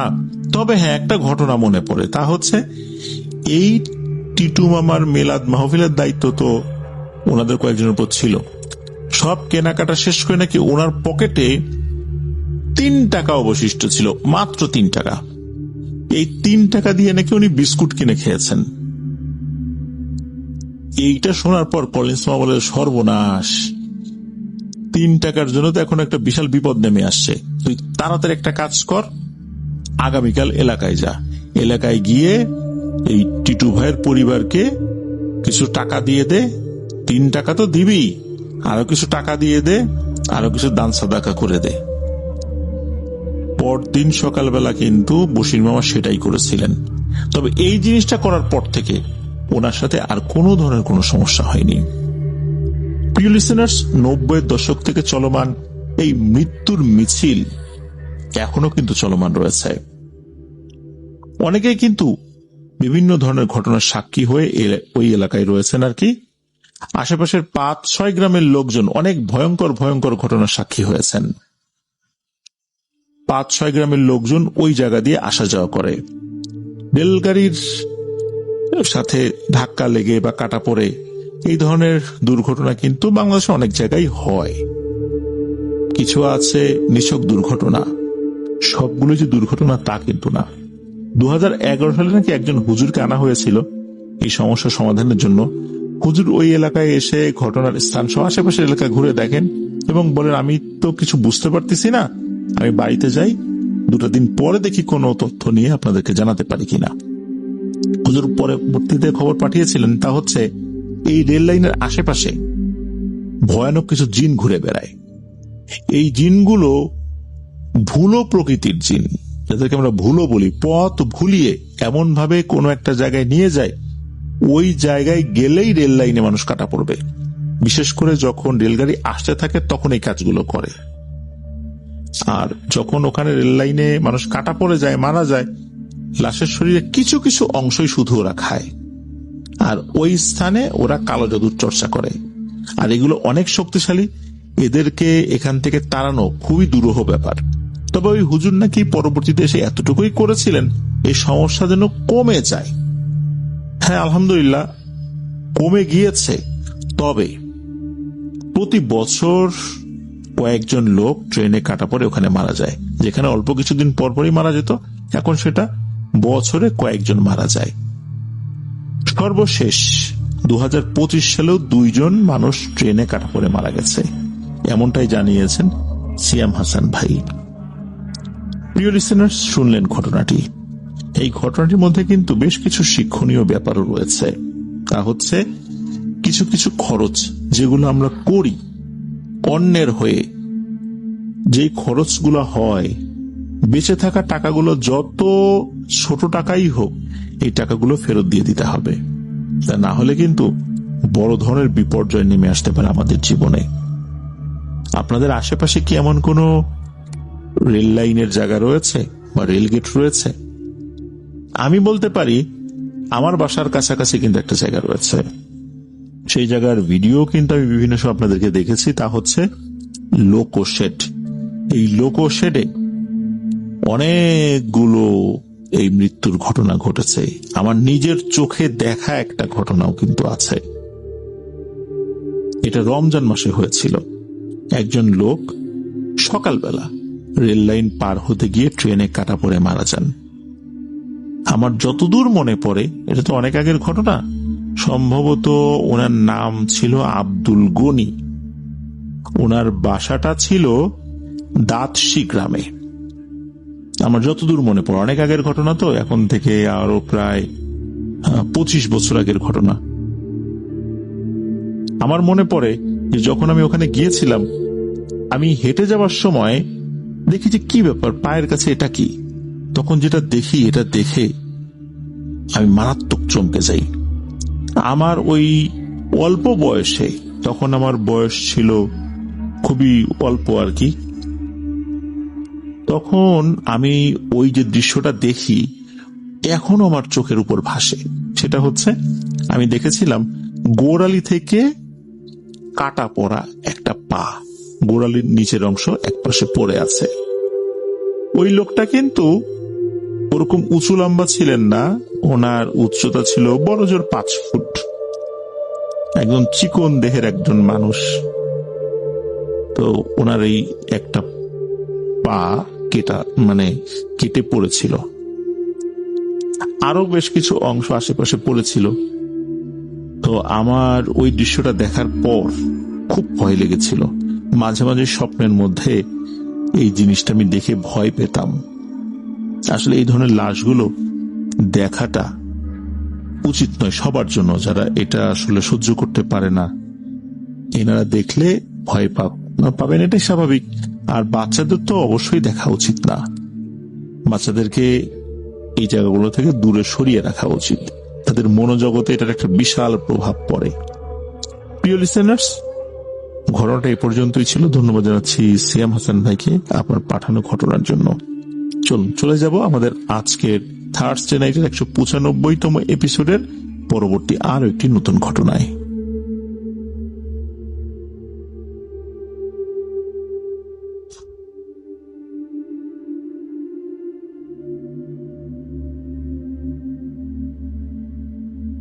আবারও স্বাগতম জানাচ্ছি প্রিয় লিসেনার্স আমাদের এবারের থার্সডে নাইটের 195তম এপিসোডের তৃতীয় ঘটনায়। এখন যে ঘটনাটি আপনাদের সাথে শেয়ার করব, এই ঘটনাটি আমাদেরকে যিনি পাঠিয়েছেন ওনার নাম মতিউর রহমান শামীম।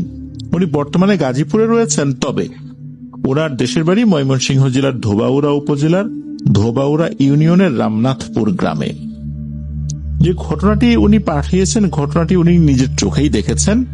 ঘটনাটি ঘটেছিল নরসিংদী জেলার সদর উপজেলার বালুশাহীর ইউনিয়নের চান্দেরপাড়া গ্রামের একটি মাদ্রাসায়। মাদ্রাসার নামটি সঙ্গত কারণে বলছি না, কারণ মাদ্রাসাটি এখনো চলমান রয়েছে, কয়েকশো স্টুডেন্ট সেখানে এখনো লেখাপড়া করছে। ঘটনা শুরুর আগে মাদ্রাসার বিবরণটা একটু দিয়ে নেই। এই মাদ্রাসাটা 3টা গ্রামের বিশাল একটা কবরস্থানের সাথে অবস্থিত। বিশাল বড় একটা কবরস্থান, তার পাশে একটা পুকুর, তার সাথে মাদ্রাসার মাঠ আর এই মাদ্রাসা। ঘটনাটি ঘটেছিল 2013 সালের রমজান মাসের কয়েকদিন আগে। তখন মাদ্রাসার বার্ষিক পরীক্ষার প্রস্তুতি চলছিল। মাদ্রাসার স্টুডেন্টরা পরীক্ষা শুরু হওয়ার কিছুদিন আগে থেকে কিন্তু গভীর রাত পর্যন্ত লেখাপড়া করত। সবাই যে একসাথে গভীর রাত পর্যন্ত পড়াশোনা করতো বিষয়টা এরকম না। হুজুরদের পক্ষ থেকে নির্দিষ্ট একটা সময় দেয়া থাকতো, সেই টাইমের বাইরে গিয়ে যদি কেউ লেখাপড়া করতে চায় তাহলে মাদ্রাসার যে মসজিদ ছিল সেখানে চলে যেত। তো একদিন ওনারা যারা হেফজ বিভাগে লেখাপড়া করতেন, তখন ওনারা চিন্তা করলেন যে মসজিদে গিয়ে গভীর রাত পর্যন্ত আমরা একটু পড়াশোনা করি। রাত তখন প্রায় 2টো বেজে গেছে পড়তে পড়তে। তখন সিদ্ধান্ত নিলেন যে থাক, আজকে আর আমরা পড়বো না। ওনাদের বয়সটা তখন কম, আর এই বয়সের বাচ্চারা তো একটু দুষ্টুমি করবেই। ওনারা সবকিছু গুছিয়ে রেখে, অর্থাৎ কোরআন শরীফ পড়ছিলেন, তো ওইটা মসজিদের এক পাশে গুছিয়ে রেখে বের হয়ে যাবেন। তখন আবার ওনাদের একজন বলে উঠলো যে এই আয় আমরা এই মসজিদের ভিতরে দাঁড়িয়া বান্ধা খেলি। মসজিদের ভিতরে দাঁড়িয়া বান্ধা খেলা তো আসলে উচিত নয়। মসজিদ তো আসলে এই ধরনের খেলাধুলা করার জায়গা না। যেহেতু ওনারা ছোট মানুষ, মাথায় এই দুষ্টু বুদ্ধিটা আসছে। মসজিদের মধ্যে তো টাইলস ছিল, তো টাইলসের যে মাপগুলো, 1 ফুটের টাইলস আছে, আরো বড় মাপের টাইলসও আছে। তো ওনারা ওই টাইলসের যে মাপ, ওই মাপ অনুযায়ী একটা সীমানা নির্ধারণ করেছিলেন। দাঁড়িয়া বান্ধা খেলার জন্য যে ধরনের একটা কোর্ট থাকে, ওরকম একটা কোর্ট তৈরি করার মতো করে একটা সীমানা নির্ধারণ করেছিলেন যে এইটুকু হচ্ছে সীমানা। তো এরপর ওনারা শুরু করে দিয়েছিলেন খেলা। খেলতে খেলতে হঠাৎ করে হয় কি, ওনাদের সাথে থাকা আব্দুল আজিজ নামে একটা ছেলে টাইলসের উপরে ধপাস করে লুটিয়ে পড়ে। ছেলেটা বেশ স্বাস্থ্যবান, মোটাসোটা ছিল। ওনারা ভাবছেন যে হয়তোবা দৌড়াদৌড়ি করে হাঁপিয়ে গেছে, তাই হয়তোবা শুয়ে পড়েছে। তো ওনাদের মধ্যে একজন যখন এই আব্দুল আজিজকে ডাকতে গিয়েছে, সে আর ওঠে না। তাকে দেখে মনে হচ্ছিল সে গভীর ঘুমে আচ্ছন্ন হয়ে গেছে। খেলা বন্ধ করে সবাই মিলে ডাকাডাকি করতে করতে একটা পর্যায়ে হঠাৎ করে সে চোখ খুলল। তার চোখগুলো মনে হচ্ছিল একদম লাল টকটকে হয়ে গেছে, রক্ত চক্ষু বলতে যেটা বোঝায়। এটা দেখে তো সবাই রীতিমতো অবাক হয়ে যান, ভয়ও পান। তখন একজন আবার বলে ওঠে, এই তোর কি সমস্যা, তাড়াতাড়ি ওঠ, আমরা সবাই রুমে চলে যাচ্ছি। তখন সে শোয়া থেকে চুপচাপ উঠে দাঁড়িয়ে গেল। এদিকে ওনারা যে এত কথা বলছেন, এই আব্দুল আজিজ ছেলেটা কোনো কথারই উত্তর দিচ্ছিল না। সে কি করলো, আস্তে আস্তে হেঁটে গিয়ে মসজিদের একটা পাশে গেল। মসজিদ ঝাড়ু দেওয়ার জন্য বড় একটা ঝাড়ু থাকে, ওই ঝাড়ুর যেই হাতলটা, এটার সাথে কিন্তু একটা লাঠির মতো থাকে, যাতে করে অনেক দূর পর্যন্ত ঝাড়ু দেয়া যায় আর কি, দাঁড়িয়ে দাঁড়িয়ে ঝাড়ু দেয়া যায়, পুজো হয়ে যাতে ঝাড়ু দিতে না হয় এই ধরনের ঝাড়ু কিন্তু তৈরি থাকে। আমরা দেখি বিভিন্ন সময় যারা রাস্তা ঝাড়ু দেয় তাদের কাছে কিন্তু এরকম ঝাড়ু থাকে, এটার কিন্তু হাতলের কাছে একটা লাঠি লাগানো থাকে আর কি। তো এই ছেলেটা কি করেছে, ওই ঝাড়ুটা নিয়ে বেধড়ক পিটানো শুরু করছে এদেরকে, অর্থাৎ তার সহপাঠীদেরকে যারা ওখানে ছিল। এদিকে এরকম হঠাৎ করে আক্রমণ আর এমন বেধড়ক পিটুনি খেয়ে ওরা তো চিৎকার চেঁচামেচি শুরু করেছেন। তো ওনাদের চিৎকার চেঁচামেচি শুনে মাদ্রাসার অন্য স্টুডেন্টরাও তো চলে আসছে এইদিকে, অনেকেই ঘুমিয়ে পড়েছে। সবাই যে ঘুমিয়েছে তা না, কেউ কেউ তো অন্য জায়গায় লেখাপড়া করছিল, বিশেষ করে মসজিদের অন্যান্য ছাদের কিছু জায়গা আছে, তারপর বারান্দা আছে, তো তারা চলে আসছে। এদিকে চিৎকার চেঁচামেচি বেড়ে যায় কেন? কারণ হচ্ছে কেউ এই আব্দুল আজিজ ছেলেটাকে ধরে রাখতে পারছিল না, যেই সামনে আসে তাকেই মারছে। এর মধ্যে ওস্তাদদেরও ঘুম ভেঙে যায়। তখন একজন ওস্তাদ চলে আসছেন, উনি আবার বেশ ভালো মাপের একজন রাখি। তো উনি এসে বুঝতে পারেন এখানে অস্বাভাবিক কিছু একটা হয়েছে, তা না হলে তো এই ছেলেটার এরকম আচরণ করার কথা না। আর তাকে ধরেই রাখা যাচ্ছে না, কেউ ধরে রাখতে পারছে না। মাদ্রাসার যে কিতাব বিভাগ সেখানে তো বেশ বড় স্টুডেন্টরা লেখাপড়া করে, তারাও এসে কিন্তু কোনোভাবেই তাকে আটকাতে পারছে না। তখন হুজুর এসে বললেন যে কোনো ভাবে ওকে আটকাও, তারপরটা আমি দেখছি। তো অনেক স্টুডেন্ট মিলে অবশেষে আব্দুল আজিজকে আটকাতে সক্ষম হয় আল্লাহর রহমতে। তখন হুজুর সামনে এসে আব্দুল আজিজের যে কনিষ্ঠাঙ্গুলি এটা চেপে ধরে কিছু দোয়া পড়তে থাকেন। এর মধ্যে আব্দুল আজিজের কণ্ঠস্বর কিছুটা চেঞ্জ হয়ে যায়। হুজুর বলতে থাকেন, তুই কেন এখানে আসছিস, কেন মাদ্রাসার বাচ্চাদেরকে ভয় দেখাচ্ছিস? তখন আব্দুল আজিজের শরীরের ভেতরে থাকা ওই জিনটা বলে ওঠে, আমি তো এমনি এমনি একে আসর করি নাই, এরা তো খুবই দুষ্টু। এরা মসজিদের এক পাশে লেখাপড়া করছিল, তাতে কোনো সমস্যা নাই। এই মসজিদে রাতের বেলা নামাজ পড়তে আসি, লেখাপড়া করে চলে যাচ্ছিল, এরপর খেলাধুলা শুরু করেছে, সেটাও মেনে নিয়েছে। ছোট বাচ্চা, এরা অতটা বোঝে না। কিন্তু ওরা নির্দিষ্ট গণ্ডির বাইরে গিয়েও ছোটাছুটি শুরু করেছে, এবং আমি সেজদারত অবস্থা আমার ঘাড়ের উপরে তারা পা দিয়েছে, আমি ঘাড়ে মারাত্মক ব্যথা পেয়েছি, এই জন্য এটাকে ধরেছি। আর এটা তো মসজিদ, এটা কি খেলার জায়গা? তখন হুজুর বলেন যে ওরা তো বুঝতে পারে নাই যে তুমি এখানে আসো। তখন ওই জিনটা আরো ক্ষিপ্ত হয়, সে বলে বোঝা না বোঝার তো কিছু নাই, আপনি বলেন মসজিদ কি খেলার জায়গা? ওরা তো একদম শিশু বাচ্চা না, ওরা কেন এইভাবে খেলবে রাতের বেলা মসজিদের ভেতরে, তাও দাঁড়িয়ে বান্ধা খেলবে? এটাকে আপনি মেনে নিবেন? তখন হুজুরই বেশ লজ্জায় পড়ে যান যে ঘটনার তো একটা অন্যরকম দিকে মন নিচ্ছে, আসলে তো ঘটনাটা বাজে ঘটনা হয়ে গেছে, এমনটা তো হওয়া আসলে উচিত ছিল না। তার কথা যৌক্তিক, জিনেদের গায়ে যদি কেউ এভাবে আঘাত করে, বুঝে হোক না বুঝে হোক, ওরা মারাত্মক ক্ষিপ্ত হয়। তারপর সে নামাজরত অবস্থায় ধরনের ঘটনা ঘটছে, তো মসজিদের ভেতরে বাচ্চারা এভাবে ছোটাছুটি করছে, দাঁড়িয়ে বান্ধা খেলছে, এর তো আসলে কোনো উত্তর হয় না। কি বলবেন? তখন হুজুর নিজে থেকেই দুঃখ প্রকাশ করেন যে ওরা তো ছোট মানুষ, না হয় একটা ভুল করেই ফেলছে, তুমি মাফ করে দাও, আমি কথা দিচ্ছি এরপর থেকে এরকম কিছু হবে না। এরপর চিন্তা বলে ঠিক আছে আমি চলে যাচ্ছি, এই বলে সালাম দিয়ে চলে যায়। এরপরে আব্দুল আজিজ কিন্তু ওখানে অজ্ঞান হয়ে পড়ে যায়। তারপর হুজুর বলেন যে ওকে ধরাধরি করে নিয়ে যাও, ওর যে বেড ওখানে শুইয়ে দাও। আব্দুল আজিজের যখন জ্ঞান ফেরে, বেশ অনেকক্ষণ পরে জ্ঞান ফেরে, ও কিন্তু কিছুই বলতে পারে না। কি হয়েছিল সে শুধু এতটুকু বলতে পারে, সে তো খেলছিল, এরপরে কি হয়েছে তার মনে নেই। তবে তার শরীরে নাকি অনেক ব্যথা, প্রায় 2-3 দিন এরকম ব্যথা ছিল, তারপর আল্লাহর রহমতে আস্তে আস্তে ঠিক হয়ে যায়। তো এটাই ছিল ঘটনা। প্রিয় লিসেনার্স, এই ঘটনার মধ্যে কিন্তু শিক্ষণীয় একটা ব্যাপার রয়েছে, তা হচ্ছে গভীর রাতে কিন্তু জিনেরা মসজিদে আসে, নেককার জিনেরা এসে নামাজ পড়ে। তখন মসজিদের মধ্যে এই ধরনের দৌড়াদৌড়ি তো দূরের কথা, মসজিদে যদি কেউ ঘুমিয়ে থাকে সেই ঘুমানোরও কিন্তু একটা আদব রয়েছে, যে এক পাশে ঘুমাবে। ওই জিনটা বলেছিল সে নাকি এক পাশে নামাজ আদায় করছিল, কাতারের মাঝখানেও দাঁড়ানি, যেহেতু বাচ্চারা খেলাধুলা করছে। এরপরেও কিন্তু জিনটা আক্রান্ত হয়েছে এদের দ্বারা, যার কারণে সে কিন্তু ক্ষিপ্ত হয়েছে। তো যেখানে রাতের বেলা মসজিদে শোয়ারও আদব রয়েছে, সেখানে রাতের বেলা মসজিদের মধ্যে এলোমেলো ছোটাছুটি খেলাধুলা করার তো কোনো প্রশ্নই আসে না। এটা খুব বাজে রকমের একটা আদবের খেলাফ হয়েছে। আর এই জিনের জায়গায় যদি এমন হতো যে এমন টাইপের জিন যে অত্যন্ত শক্তিশালী, তার মর্যাদা অনেক উঁচুতে, তার আন্ডারে আরো হাজার হাজার জিন রয়েছে, তাহলে তাকে মানানোটা কিন্তু মোটেও সহজ কোনো ব্যাপার হতো না। অনেক বড় ধরনের ঘটনা ঘটে যেত। শুধু তাই না, এমন হতো যে এমন কাজ শুরু করেছে যে মাদ্রাসাই বন্ধ হয়ে যেতে পারত। কিন্তু আল্লাহর রহমত আলহামদুলিল্লাহ এমন কিছু হয়নি।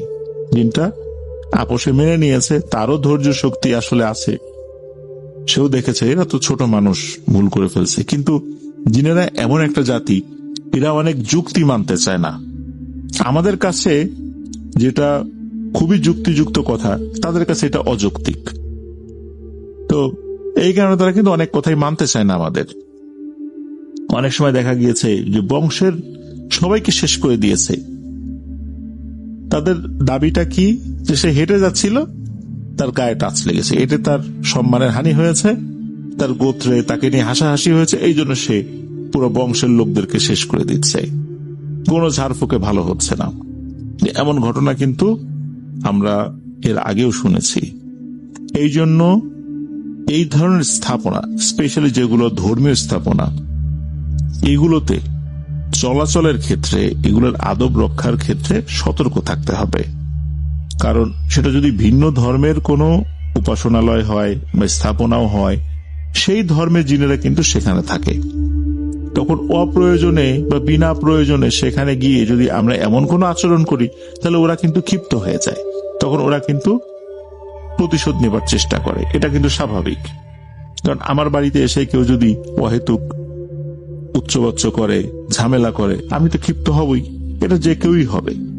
তো ওদের ক্ষেত্রেও সেরকম। আমরা যেমন আমাদের ধর্মীয় প্রতিষ্ঠানগুলোকে সম্মান করি, ভিন্ন ধর্মের জিনেরাও তাদের ধর্মীয় প্রতিষ্ঠানগুলোকে সম্মান করে। যখন অন্য কেউ গিয়ে সেখানে এমন কোনো কাজ করে যাতে করে ওই জায়গার পবিত্রতা নষ্ট হয়, তখন ওরা ক্ষিপ্ত হয়ে যায়। এই জিনিসগুলো আমরা খেয়াল রাখবো ইনশাল্লাহ, যেন আমাদের দ্বারা এই ধরনের ঘটনাগুলো না ঘটে।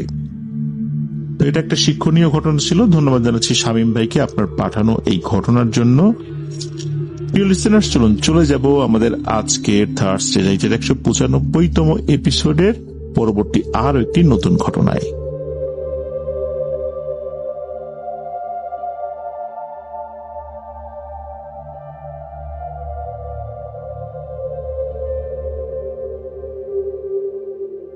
আবারও স্বাগতম জানাচ্ছি প্রিয় লিসেনার্স আমাদের এবারের থার্সডে নাইটের 195তম এপিসোডের চতুর্থ ঘটনায়। এখন যে ঘটনাটি আপনাদের সাথে শেয়ার করব, এই ঘটনাটি আমাদেরকে যিনি পাঠিয়েছেন, ওনার নাম উদয়চন্দ্র, ওনার ডাক নাম রাহুল। ওনার পাঠানো একটি ঘটনা এর আগেও আমরা প্রচার করেছি। সেই ঘটনাটির শিরোনাম ছিল বোয়াল রহস্য। এখন যে ঘটনাটি আপনাদের সাথে শেয়ার করব, এই ঘটনাটি ওনার এলাকাতেই ঘটেছে। আর রাহুল ভাইয়ের বাড়ি কিন্তু বরিশাল জেলার বাকেরগঞ্জ উপজেলার কলসকাঠি ইউনিয়নের একটি গ্রামে। ঘটনাটি কিন্তু এই কলসকাঠি ইউনিয়নেরই একটি গ্রামে ঘটেছে। সঙ্গত কারণে গ্রামের নামটি আমরা বলছি না। আর ঘটনাটি উনি ওনার নানির কাছে শুনেছেন 2020-21 সালে।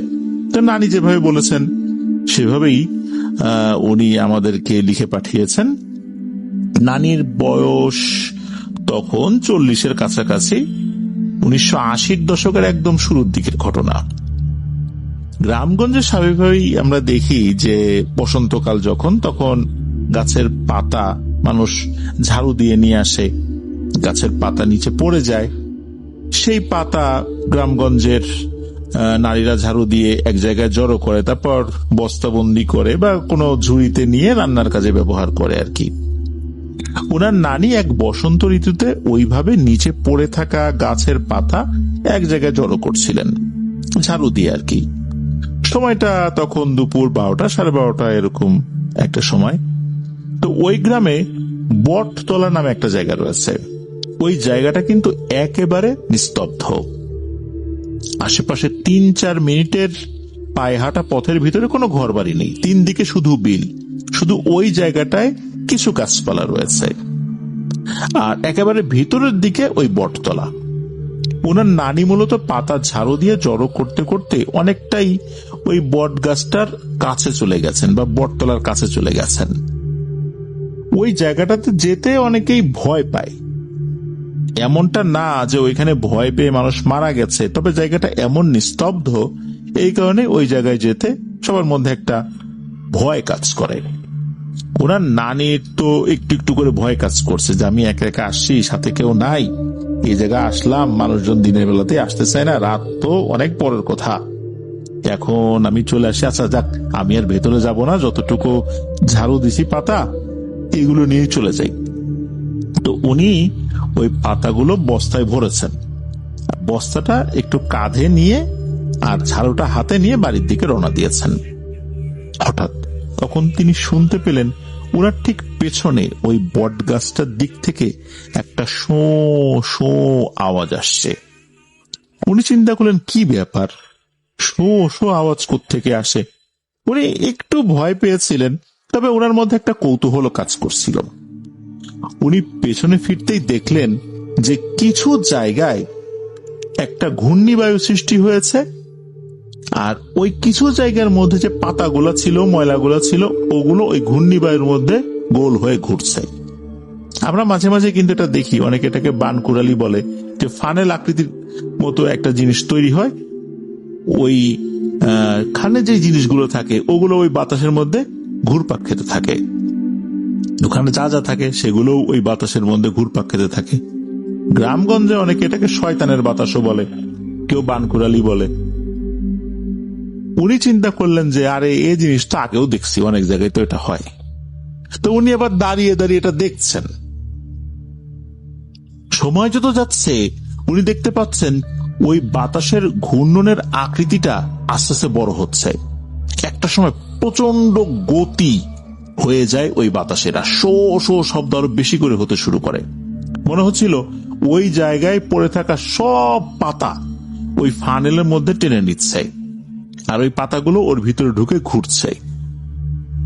আর ওই সময় মনে হচ্ছে ওই বট গাছের তলাটা যেন ভেঙে চুরে চুরমার হয়ে যাচ্ছে। বলে রাখা ভালো, নানি যে জায়গায় দাঁড়িয়েছিলেন ওই বটতলা থেকেও কিন্তু উনি বেশ কিছুটা দূরেই চলে গিয়েছিলেন। তখন তো ভয়ে নানির শরীর দিয়ে দরদর করে ঘাম বের হওয়া শুরু হয়ে গেছে। উনি এক মুহূর্ত ওখানে দেরি না করে পাতার বস্তা ওখানে রেখে দিয়ে বাড়ির দিকে দিয়েছেন এক ভৌ দৌড়। বাসায় এসে উনি সবাইকে ঘটনাটি খুলে বলেন। কেউ তো বিশ্বাস করে না, করে আরে না আমরাও তো ওদিকে গেছি, কখনো তো এরকম দেখি নাই। ওই দিন রাতে নানির গায়ে অনেক জ্বর চলে আসে। ওই গ্রামের একজন হুজুর আসেন, উনি এসে পানি পোড়া খাইয়ে দেওয়ার সাথে সাথে আল্লাহর রহমতে জ্বর অনেকটাই কমে যায়। এরপর আল্লাহর রহমতে ওনার সাথে আর কিছুই হয়নি। এই ঘটনার প্রায় 15-16 দিন পর ঘটে আর একটা ঘটনা। ওই একই গ্রামে নাসির উদ্দিন নামে একজন ভদ্রলোক ছিলেন, তার স্ত্রীর নাম হচ্ছে হাওয়া বেগম। এই হাওয়া বেগম পাতা ঝাড়ু দিতে গিয়েছিলেন ঠিক ওই জায়গাটাতে দুপুর 1টা নাগাদ। এদিকে অনেকক্ষণ হয়ে যায়, আসে না। বিকাল হয়ে গেছে, তখন তার স্বামী সন্তানেরা খুঁজতে খুঁজতে ওই জায়গায় গিয়ে তাকে অজ্ঞান অবস্থায় পায়, অর্থাৎ ওই বটতলার নিচে। দেখা যাচ্ছে তার পাশে তার ঝাড়ু পড়ে আছে, কিছু জায়গায় পাতা জড়ো করে রাখা, ওটা ওভাবেই আছে আর কি। তো তাকে ওখান থেকে তুলে আনা হয়, বাসায় নিয়ে যখন জ্ঞান ফেরানোর চেষ্টা করা হচ্ছে, জ্ঞান ফেরে না। এরপর একজন হুজুরকে নিয়ে আসা হয় যিনি মোটামুটি ঝাড়ফুঁক জানতেন। তো উনি ঝাড়ফুঁক করা শুরু করেছেন। তারপরও কিন্তু ওনার বাসায় আনার পর 12 থেকে 13 ঘন্টা অতিবাহিত হয়ে গেছে। হুজুর ঝাড়ফুঁক করার পর আল্লাহর রহমতে ওনার জ্ঞান ফেরে, তবে জ্ঞান ফেরার পর ওনার আচরণটা অস্বাভাবিক রকমের মনে হচ্ছিল। উনি মনে হচ্ছে গোংরাচ্ছেন, হাসছেন, একই সাথে আবার কাঁদছেন, এই হেসে দেন, এই কান্নাকাটি শুরু করেন। তখন হুজুর বললেন যে সমস্যাটা তৈরি হয়েছে এটা আসলে আমি পারবো না, আরো ভালো কোনো হুজুরের কাছে দেখাতে হবে, তা না হলে কিন্তু বড় ধরনের কোনো সমস্যা হতে পারে। তো এভাবে কিন্তু আরো 1-2 দিন কেটে যায়, ভালো কোনো হুজুরের খোঁজ আর মেলে না। এদিকে এই সমস্যা কিন্তু চলছেই, একই রকম সমস্যা। 5 বা 6 দিনের মাথায় একজন ভালো হুজুরের খোঁজ মেলে। জাস্ট এতটুকু পরিচয় বলা যাবে, ওনার নাম হচ্ছে ফয়জুল করিম। তো ওনাকে আনা হলো। উনি 2 দিন সময় চাইলেন। 2 দিন পর উনি আসেন, এসে সব ঘটনা বলতে শুরু করলেন যে ওই বটতলায় নাকি একটা ভয়ঙ্কর পিশাচ বাস করে। এর চেহারাটাও খুবই ভয়ঙ্কর। এর একটা চোখ নাই, মাথার এক পাশে ভয়ঙ্কর একটা ক্ষত, আর ওই পাশটার একটা চোখ নষ্ট হয়ে গেছে, মনে হচ্ছে যে সে মারাত্মকভাবে আঘাতপ্রাপ্ত হয়েছিল। এর পা গুলো লম্বা লম্বা লোমে ভরপুর। ওই হাওয়া বেগম পাতা কুড়াতে কুড়াতে ওই বট গাছটার কাছে যখন গিয়েছেন, এ পর্যন্ত সবকিছু ঠিকঠাক ছিল, কিন্তু এরপরে উনি একটা ভুল করে বসেন। তা হচ্ছে ওনার হাতে যে ঝাড়ুটা ছিল, এই ঝাড়ু দিয়ে ওই বট গাছের যে শেকড় আছে, ওই শেকড়ের মধ্যে তো কিছু পাতা পড়েছিল, ঢুকেছিল, ওই ঝাড়ু দিয়ে ওই পাতাগুলো বের করার চেষ্টা করছেন। আশেপাশে কিন্তু পর্যাপ্ত পাতা ছিল, উনি আবার কি মনে করে ওই শেকড়ের ভেতরে থাকা ওই পাতাগুলো বের করার যখন চেষ্টা করছেন, তখন তো ওই ঝাড়ু দিয়ে বারবার ওই শেকড়ের উপর উনি আঘাত করেছেন।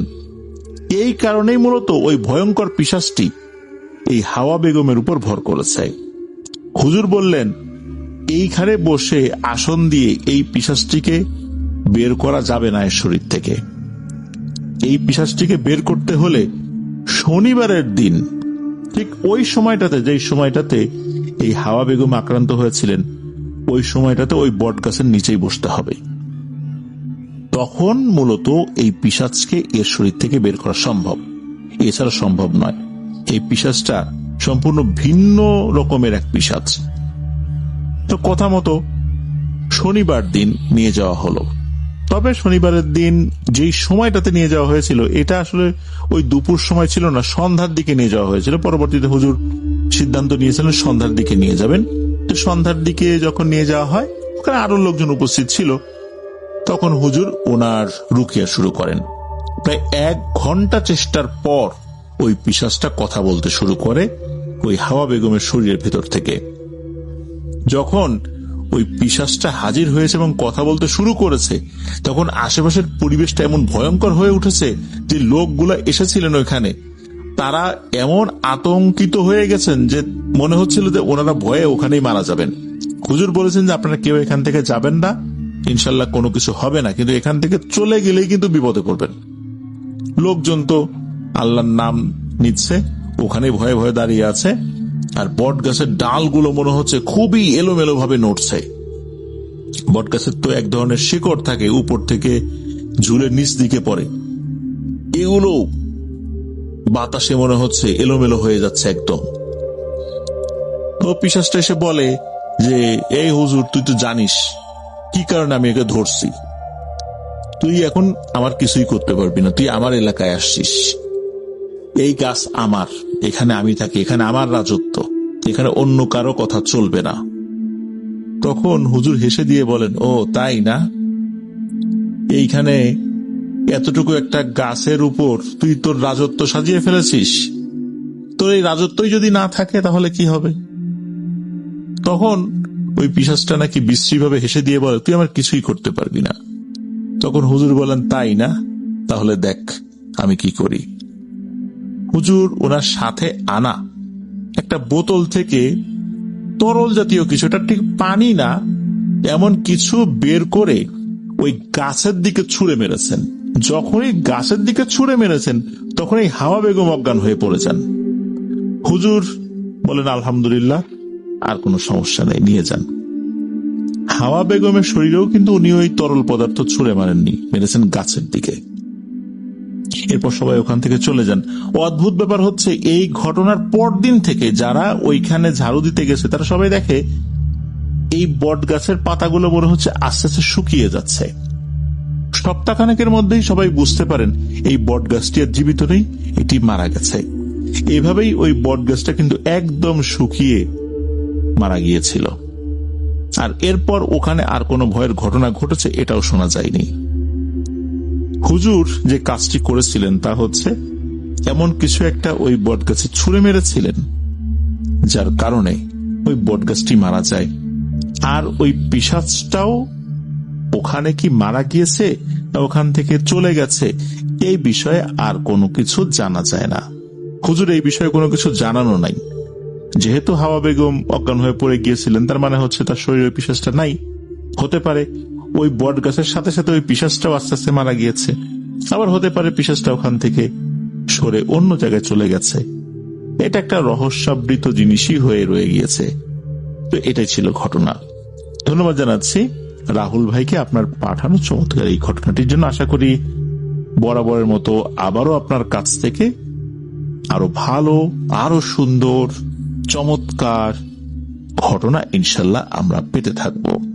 আপনার জন্য শুভকামনা রইল।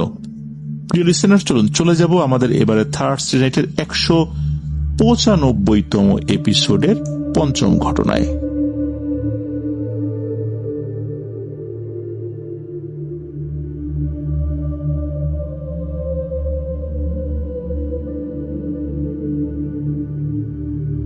আবারও স্বাগতম জানাচ্ছি প্রিয় লিসেনার্স আমাদের এবারে থার্সডে নাইটের 195তম এপিসোডের পঞ্চম ঘটনায়। এখন যে ঘটনাটি আপনাদের সাথে শেয়ার করব, এই ঘটনাটি আমাদেরকে যিনি পাঠিয়েছেন ওনার নাম মোহাম্মদ মাসুম খান। উনি একজন ব্যবসায়ী, বর্তমানে রয়েছেন গাজীপুর জেলার কোনাবাড়িতে। ওনার নিজ জেলা পাবনা। উনি যে ঘটনাটি পাঠিয়েছেন, ঘটনাটি ওনার নানিকে কেন্দ্র করে। ওনার নানির নাম হামিদা বেগম। ছোটবেলা থেকেই নানি খুবই সৎ এবং নামাজি একজন মহিলা। ওনার নানির 4 জন সন্তান। এই মাসুম ভাইয়ের 2 জন মামা রয়েছেন, আরেকজন খালা রয়েছেন, আর ওনার আম্মু তো ওনার নানির একজন সন্তান। এই মোট 4 জন সন্তান। যে 2 জন মামা রয়েছেন, বড় মামার নাম হচ্ছে মোহাম্মদ রঞ্জু মৃধা, ছোট মামার নাম মোহাম্মদ জাহাঙ্গীর মৃধা। আল্লাহর রহমতে এই মাসুম ভাইয়ের নানার অর্থ সম্পদের কোনো কমতি ছিল না। আর্থিক অবস্থা তাদের যথেষ্ট ভালো ছিল। নানি তো ছোটবেলা থেকে একজন প্র্যাকটিসিং মুসলিম, 5 ওয়াক্ত নামাজ পড়তেন, তাহাজ্জুদের নামাজ পড়তেন। একদিন এশার নামাজ পড়ার পর উনি ঘুমিয়ে গেছেন। হঠাৎ করে স্বপ্নে উনি দেখেন কেউ একজন নানিকে বলছেন, আমার থেকে এই জিনিসটা নিয়ে যাও। নানি বললেন, কি নেব? তখন ওই অবয়বটি নানিকে একটা সাদা কড়ি দেন, যেটাকে অনেকে দুধ কড়ি বলে থাকেন আর কি। তো নানি কিন্তু এটা স্বপ্নে দেখেছিলেন। সকালে ফজরের নামাজ পড়ার জন্য উনি যখন উঠলেন, তখন দেখতে পেলেন তার হাতে সেই কড়িটা রয়েছে। উনি মনে করেছিলেন এটি তো শুধু একটি স্বপ্ন, কিন্তু হাতের মধ্যে কড়িটা কোথা থেকে এলো? তার মন কিন্তু মানতে নারাজ যে এটা স্বপ্নে উনি পেয়েছেন। মনে হচ্ছিল উনি হয়তোবা কোনো কারণে এটা হাতে নিয়েই ঘুমিয়ে গিয়েছেন। এই বিষয়টা উনি কিন্তু কারোর সাথে শেয়ার করেননি। এভাবে কয়েকটা দিন পার হয়ে যায়। কড়িটা উনি ওনার কাছাকাছি একটা জায়গায় রেখে দিয়েছেন, যাতে উনি জানেন যে এটা কোথায় রেখেছেন, অন্য লোকজন যেন এটা না জানে। এভাবে কয়েকটা দিন পার হয়ে গেলে নানি একদিন ফজরের নামাজের জন্য জায়নামাজে দাঁড়িয়েছেন, নামাজ শুরু করেছেন। হঠাৎ করে নানি দেখতে পেলেন তিনি জায়নামাজের যেই জায়গাতে সিজদা দিবেন, ওখানে 3টা সাপ ফনা তুলে দাঁড়িয়ে আছে। নানি তো নামাজে দাঁড়িয়েই এই দৃশ্য দেখে অনেক ভয় পেয়েছিলেন, কিন্তু পরে ভাবলেন, আমি তো এখন নামাজ আদায় করছি, আমার ইনশাল্লাহ কোনো ক্ষতি হবে না। নিশ্চয়ই এটা আমার একটা ইমানের পরীক্ষা। আমি স্বাভাবিকভাবেই নামাজ আদায় করে যাই। সিজদার জায়গায় কিন্তু সাপ ফনা তুলে বসে আছে। উনি রুকু করলেন, ঠিক ওই জায়গাতেই সিজদা করেছেন, ওই সাপের উপরে। উনি সিজদা দিচ্ছেন, সিজদা থেকে যখন আবার উঠলেন, 2 সিজদা দিতে হবে, উনি দেখলেন সাপগুলো ওখানেই আছে। আবার উনি সিজদা দিলেন। অদ্ভুত ব্যাপার হচ্ছে, উনি সিজদা দিয়েছেন, সাপগুলোর সাথে ওনার আঘাতও লাগেনি, সাপগুলো ওখান থেকে সরেও যায়নি। উনি কিন্তু এভাবেই সালাত অর্থাৎ নামাজ আদায় শেষ করলেন। নামাজ যখন শেষ হয়ে গেল, এরপর দেখলেন ওই 3টা সাপ আর নাই ওখানে। এই ঘটনাটাও কিন্তু উনি কাউকে বলেননি, নানাকেও উনি বিষয়টা বলেননি। মনের ভুল মনে করেছিলেন। এটা নিয়ে উনি খুব একটা মাথাও ঘামান নাই, কারণ মুরব্বীদের কাছে শুনেছেন যে ফজরের নামাজ বা তাহাজ্জুদের নামাজ পড়ার সময় দুষ্টু জিনেরা এসে ভয় দেখায়, যাতে করে সে নামাজে অমনোযোগী হয়ে যায়, নামাজ পড়তে ভয় পায়, নামাজ থেকে বিচ্যুত হয়ে যায়। এটা এরকম কিছুই হয়েছে। আর সত্যি সত্যি সাপ হলে তার কপালে তো ঠোকর দিত। আর ওনার ইমানি জোর এমনটাই ছিল, সত্যি সাপ হলে উনি সেজদা দিবেন, প্রয়োজনে সাপ যদি কামড়ও দেয় উনি মারা যাবেন, তবুও নামাজ থেকে উনি এখন সরে যাবেন না। এমন ইমানি চেতনা ওনার ছিল। উনি কিন্তু নামাজ শেষ করেছেন, সাপও আর দেখতে পেলেন না। তো এভাবে চলছিল আর কি। বেশ কয়েকটা দিন পার হয়ে যায়। নানি একদিন আবারও এশার নামাজ আদায় করে ঘুমিয়ে পড়েছেন। নানি স্বপ্নে ওই 3টা অবয়ব দেখতে পেলেন।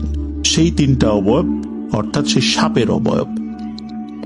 এই 3টা অবয়ব তাকে বলছে, তুমি তো অনেক ভালো মানুষ, তোমাকে আমাদের পছন্দ হয়েছে, আমরা তো 3 জন, তুমি একটা কাজ করো, তুমি আমাদেরকে এখান থেকে নিয়ে যাও।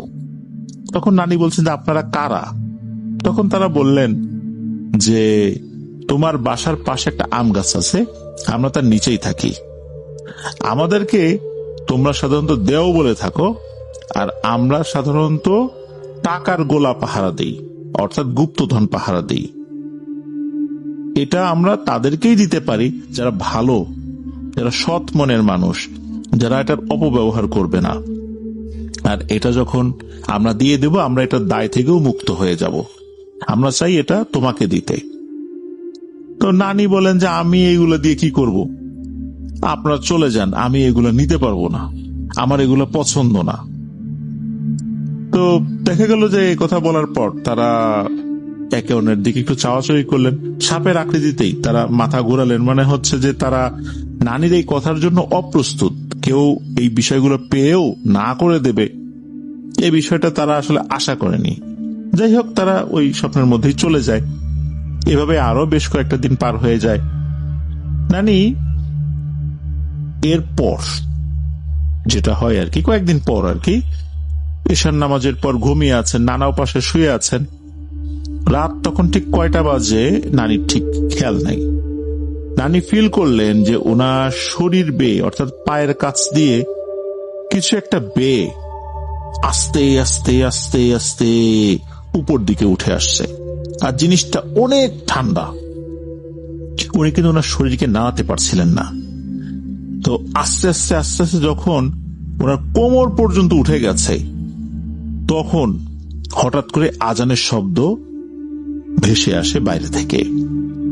তখন মনে হলো ওই জিনিসটা আবার নেমে চলে গেল। উনি কিন্তু এতক্ষণ কোনো কথা বলতে পারেননি, মনে হচ্ছিল ওনার শরীর কিন্তু পুরোটাই অবশ হয়ে গেছে। যখন ওই জিনিসটা নেমে গেল, তখন উনি ধর্মর করে উঠে বসলেন, হাঁপাচ্ছিলেন। পাশে শুয়ে থাকা নানা বললেন, কি হয়েছে হামিদা? তখন নানাকে উনি পুরো ঘটনা খুলে বললেন। পুরো ঘটনা বলতে এই যে স্বপ্নে যেটা হয়েছে বা বাস্তবেই এটা হয়েছে, উনি তো ঘুমিয়েছিলেন, এই যে একটা জিনিস উঠে আসছিল, জাস্ট এইটাই আর কি খুলে বলেছেন। এর আগে কি হয়েছে এটা বলেন নাই।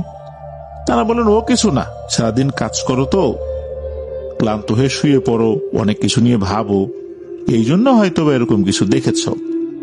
তো এরপর কেটে গেল আরো বেশ কয়েকটা দিন। এরপর একটা মারাত্মক ঘটনা শুরু হয়ে গেল। সেটা হচ্ছে, নানি তো একবার শুধু যায় নামাজে ওই 3টা সাপকে দেখেছিলেন, অর্থাৎ নামাজরত অবস্থাতেই। এরপর কি হলো, নানি প্রত্যেক দিন ফজরের নামাজ যখন পড়তে দাঁড়াতেন, তখন ওই 3টা সাপকে দেখতে পেতেন। তবে এবার ওই সিজদার জায়গায় থাকতো না, পাশে থাকতো। নানি ঠিকঠাক মতোই নামাজ আদায় করতেন, নানির কোনো ক্ষতি করতো না।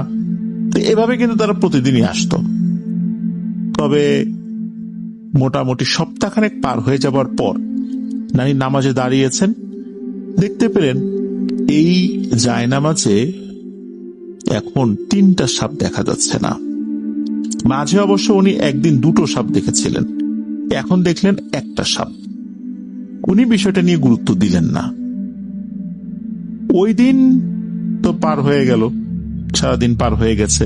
রাতে যখন উনি ঘুমিয়েছেন, তখন উনি স্বপ্নে দেখতে পেলেন ওই সাপটা এসে তাকে বলছে যে তোরা মানুষ এত খারাপ, আসলে তোদের মতো এত খারাপ আমরাও মনে হয় হতে পারি না। আমরা যে 3 জন ছিলাম, এখন আর 2 জন নাই, এরা মারা গেছে। কিভাবে মারা গেছে জানিস? আমরা তো 3 জন আসতাম, একজন একটু বের হয়েছে শুধু এই গাছের নিচ থেকে কোন একটা কাজে, সাপের রূপ ধরে বের হয়েছে। একজন দেখে ফেলেছে সাপ সাপ বলে চিৎকার চেঁচামেচি শুরু করেছে, লাঠি দিয়ে পিটিয়েই তাকে মেরে ফেলেছে। এদিকে আমাদের আর একজন আবার পরে বের হয়েছে, তাকেও একই রকম ভাবে মেরেছে, তবে তাকে মেরেছে ট্যাটা দিয়ে, প্রথমে ট্যাটা দিয়ে আঘাত করেছে। এখন আমি একা হয়ে গেছি, আমার দুইজন সাথী আর পৃথিবীতে নেই। তোরা কাজটা মোটেও ভালো করলি না, তবে এটা নিয়ে আমাদের কোনো আফসোস নাই। আফসোস নাই বলতে এটাই যে তাদের মৃত্যু ওভাবে লেখা ছিল, হয়ে গেছে। এখন আমি একা বেঁচে আছি, এই সম্পদ আমি তোকে দিয়ে যেতে চাই। আমি চাই এটার একটা ভালো ব্যবহার হোক। আর শোন, এটা কাউকে বলবি না। স্বপ্নের মধ্যেই নানি নাকি হাঁ সূচক মাথা নাড়ান। আর ওই অভাবটা এটাও বলেছিল যে তারা তিনজন একটা গুপ্তধন পাহারা দিচ্ছে। এটা শুধু ওই ব্যক্তিকেই দেয়া যাবে যিনি ভালো। এরা তিনজন নানিকেই বাছাই করেছেন যে নানিকে দিলে কোনো সমস্যা হবে না। এর মধ্যে দুইজন তো এভাবেই মারা গেল। নানি হাঁ সূচক মাথা নাড়িয়েছেন যে কাউকে বলবেন না। তখন আবার ওই অভাবটা বলে যে শোন, আমি এখন আম গাছের ওখান থেকে একটু সরে এসেছি, তোদের যে চাল ভাঙানোর জন্য যে ঢেকিটা আছে ওই ঢেকির কাছে আমি আছি, এটাও কাউকে বলিস না। এখান থেকে আমাকে নিয়ে যা, যদি বলিস তাহলে তোরও সমস্যা হবে, আমারও সমস্যা হবে। এটা বলেই নাকি ওই অভাবটি অদৃশ্য হয়ে যায় স্বপ্নের মধ্যেই। তারপরের দিন নানি সকালবেলা ভাবলেন, আচ্ছা এগুলো কি উনি এভাবেই মনের মধ্যে চাপা রাখবেন নাকি সবাইকে বলবেন? তো চিন্তা করতে করতে আরো 2টা দিন কেটে গেল। নানি একদিন আতপ চাল ভিজিয়ে রেখে পিঠা বানাবেন বলে চিন্তা করেছেন, ভিজিয়েও রেখেছেন। ভিজিয়ে রাখার পর এটা তো আবার ভাঙাতে হবে, ওই ঢেকিতে ভাঙাতে হবে। তো তখন নানি কি করেছেন, এই মাসুম ভাইয়ের বড় মামাকে ডেকেছেন, এই রঞ্জু এদিকে আয়, ঢেকিতে পাড় দিতে হবে। তখন বড় মামার সাথে এই মাসুম ভাইয়ের মা, তারপর ছোট মামা এসেছেন। তো ওনারা ঢেকি পাড় দেওয়ার জন্য আসছেন। তখন হঠাৎ করে নানির মনে পড়ে যে আরে এখানে তো একটা জিনিস আছে, ওই অভাবটা বলেছে, এখন আমি কি এটা উঠাবো কিনা। এই চিন্তা করতে করতে তখন এই রঞ্জু মামাকে নানি বলা শুরু করেছেন, যারে রঞ্জু, এই যে আমি তো স্বপ্নে এতদিন ধরে এই জিনিসটা দেখতেছি, এই এই ঘটনা ঘটছে, এইখানে নাকি একটা জিনিস আছে, আমি কি উঠাবো? তখন বড় মামা বলে যে না মা, তুমি এইগুলো উঠায়ও না, আমি শুনছি যে এগুলা উঠাইলে পরবর্তীতে অনেক ধরনের ঝামেলা হয়, এগুলো সৎ ব্যবহার সবসময় করা যায় না। আমরা যেমন আছি তেমনই থাকি, আলহামদুলিল্লাহ, আল্লাহ তাআলা আমাদেরকে যথেষ্ট দিয়েছেন, আমাদের তো কোনো অভাব নাই যে আমরা এগুলো নিয়ে বড় লোক হব। অযথা এই জিনিসগুলো নিয়ে বিপদ ডেকে আনার কোনো মানে হয় না। তখন এই কথা শোনার পর নানি চিন্তা করলেন যে কথা তো সত্য। তারপরও নানি চিন্তা করলেন যে এতবার বারবার যেহেতু বলেছে, উঠাবেন কি উঠাবেন না, তখনও কিন্তু উনি একটু কনফিউশনের মধ্যে আছেন। তো যখন বড় মামা বুঝতে পারলেন যে ওনার মা কনফিউশনে আছেন, তখন বড় মামা বলছে, আচ্ছা ঠিক আছে, তোমার উঠাতে হবে না, আমি বুঝতে পারছি, আচ্ছা আমি নিজেই দেখি ওখানে কি আছে। এই বলেই মামা একটা শাবল নিয়ে আসেন ঘর থেকে, আর যেই জায়গাটা আন্দাজ করেছিলেন নানি, ওই জায়গাতে মামা মাটিতে শাবল দিয়ে একটা কোপ দিয়েছেন। সাথে সাথে হয় কি, মাটি ফেটে যায়, ফেটে মনে হলো মাটি দেবে গেল, মনে হলো যে ওখানে কিছু একটা জায়গা, মাটির নিচের জায়গা দখল করেছিল, ওই জিনিসটা হঠাৎ করে সরে গেছে মাটিতে, ওই জায়গাটা ভেঙে দেবে গেছে। আরেকটা জিনিস মনে হলো যে ওখান থেকে কোনো জিনিস মাটির ভেতর দিয়ে এক জায়গা থেকে আরেক জায়গা সরে গেল। এই জিনিসটা যখন হলো তখন তো ওনারা সবাই বুঝতে পেরেছিলেন যে আসলেই এখানে কিছু একটা ছিল। এই ঘটনার পর নানি বেশ কয়েকদিন স্বপ্ন দেখেন না এই বিষয় নিয়ে আর কি। তবে সপ্তাহখানেক পর স্বপ্নে ওই অবয়বটাকে উনি দেখেছিলেন। ওই অবয়বটা এসে বলে যে তোকে তো অনেক ভালো মনে করছিলাম রে, তোকে তো দেখা দিলাম, কিন্তু তুই কি করলি? তুই ছেলেকে বলে দিলি। কাজটা কি ঠিক হলো? যেহেতু আমাদের এই জিনিসগুলো তোদের দরকার নাই, আমাদেরও দরকার নাই, তো ঠিক আছে, জোর করে আমরা কাউকে দেব না। আর আমি একা হয়ে গেছি এখন। আমার দুইজনের ইচ্ছা ছিল, যারা আমার সঙ্গে ছিল, যে তোকে জিনিসগুলো দিয়ে যাব। যেহেতু তুই নিবি না, তাহলে দিয়ে কি করব? যাই হোক, যা হওয়ার হয়ে গেছে। আমি এখন তোদের বাড়ির পাশে যে পুকুর আছে, এই পুকুর পাড়ে থাকবো। তোর একটা কাজ করবি, জায়গাটা কখনো ময়লা করিস না, পরিষ্কার রাখবি। আর এই জিনিস আমার কাছেই থাক। যদি পরবর্তীতে কাউকে পাই, চিন্তা ভাবনা করব দেব কি দেব না। তবে আপাতত তোদের কাউকে দিব না, যেহেতু তোরা নিতে ইচ্ছুক না। তবে একটাই অনুরোধ, যে এখানে আমার দুইজন সাথী শহীদ হয়ে গেছে, আমি এদের এখান থেকে আর যাব না, এখানেই থাকবো। আর তোরা এই জায়গাটা একটু পরিষ্কার পরিচ্ছন্ন রাখবি। সেই থেকে ওই জায়গাটা সবসময় পরিষ্কার পরিচ্ছন্নই রাখা হয়। তবে ওখানে কেউ কিছু দেখেছে, ভয় পেয়েছে, এমনটা কিন্তু হয় না। আর নানি কিন্তু এখনো বেঁচে আছেন, তবে বয়স হয়ে গেছে, তো একটু অসুস্থ আছে। নানির জন্য দোয়া চেয়েছেন। আমরা ফ্রম দ্য হোল ওয়ার্ল্ড পরিবারের পক্ষ থেকে তার জন্য দোয়া করি, আল্লাহ তাআলা তাকে সুস্থতা দান করুন। তো এটাই ছিল ঘটনা। প্রিয় লিসেনার্স, এই ঘটনার মধ্যে একটা বিষয় কিন্তু ফুটে উঠেছে আমাদের কাছে, তা হচ্ছে যে গুপ্তধনের নেশায় মানুষ তার জীবন যৌবন বার্ধক্য শেষ করে দিচ্ছে। বাংলাদেশে এমন বহু মানুষ আছে, বিভিন্ন জায়গায় পিলার পাওয়া গেছে, ম্যাগনেট পাওয়া গেছে, সেটা কেনার জন্য যাচ্ছে, দেখার জন্য যাচ্ছে। একটা বিশাল প্রতারক চক্র আছে, এইগুলো নিয়ে তারা কাজ করে। তারা একটা ফাঁদ পাতে যে হ্যাঁ, আপনাকে দেখাবো, দেখানোর জন্য টাকা দিতে হবে। এই লোকগুলো একটা জায়গায় যায়, যাওয়ার পর তাদেরকে আটকে ফেলে জিম্মি করে মুক্তিপণ আদায় করে, অথবা টাকা পয়সার কথা কিছু বলে না, এমন একটা নির্জন জায়গায় নিয়ে তাদেরকে যায়। যেহেতু এই বিষয়টা খুব সেন্সিটিভ, ওখানে যাওয়ার পর ওই ব্যক্তিদেরকে আটকে ফেলে। তখন তার পরিবারের কাছে ফোন করে যে একে দেন, একে যদি আপনারা ফেরত চান তাহলে আপনাদেরকে এত টাকা দিতে হবে, না হলে আমরা তাদেরকে ফেরত দিব না। পরিবার থেকে বলে একে দেন, আমরা টাকা দিব, বা এভাবে কষ্ট করে একটা নেগোসিয়েশন করে একটা টাকা পয়সা তাদেরকে দেয়। এরকম বিশাল একটা ধান্দাবাজ চক্র কিন্তু এগুলোতে সক্রিয় রয়েছে। অথচ কিছু মানুষ এগুলো পেয়েও হাতছাড়া করে, তারা কিন্তু নেয় না। তার মধ্যে নানি একজন, যিনি এটা পেয়েও হাতছাড়া করেছিলেন, বা উনি আগ্রহই দেখান নাই কখনো সেভাবে। এটাই ছিল ঘটনা। ধন্যবাদ জানাচ্ছি মাসুম ভাইকে আপনার পাঠানো ঘটনার জন্য। প্রিয় লিসেনার্স, চলুন চলে যাব আমাদের এবারের থার্সডে নাইটের 195তম এপিসোডের ষষ্ঠ এবং শেষ ঘটনায়।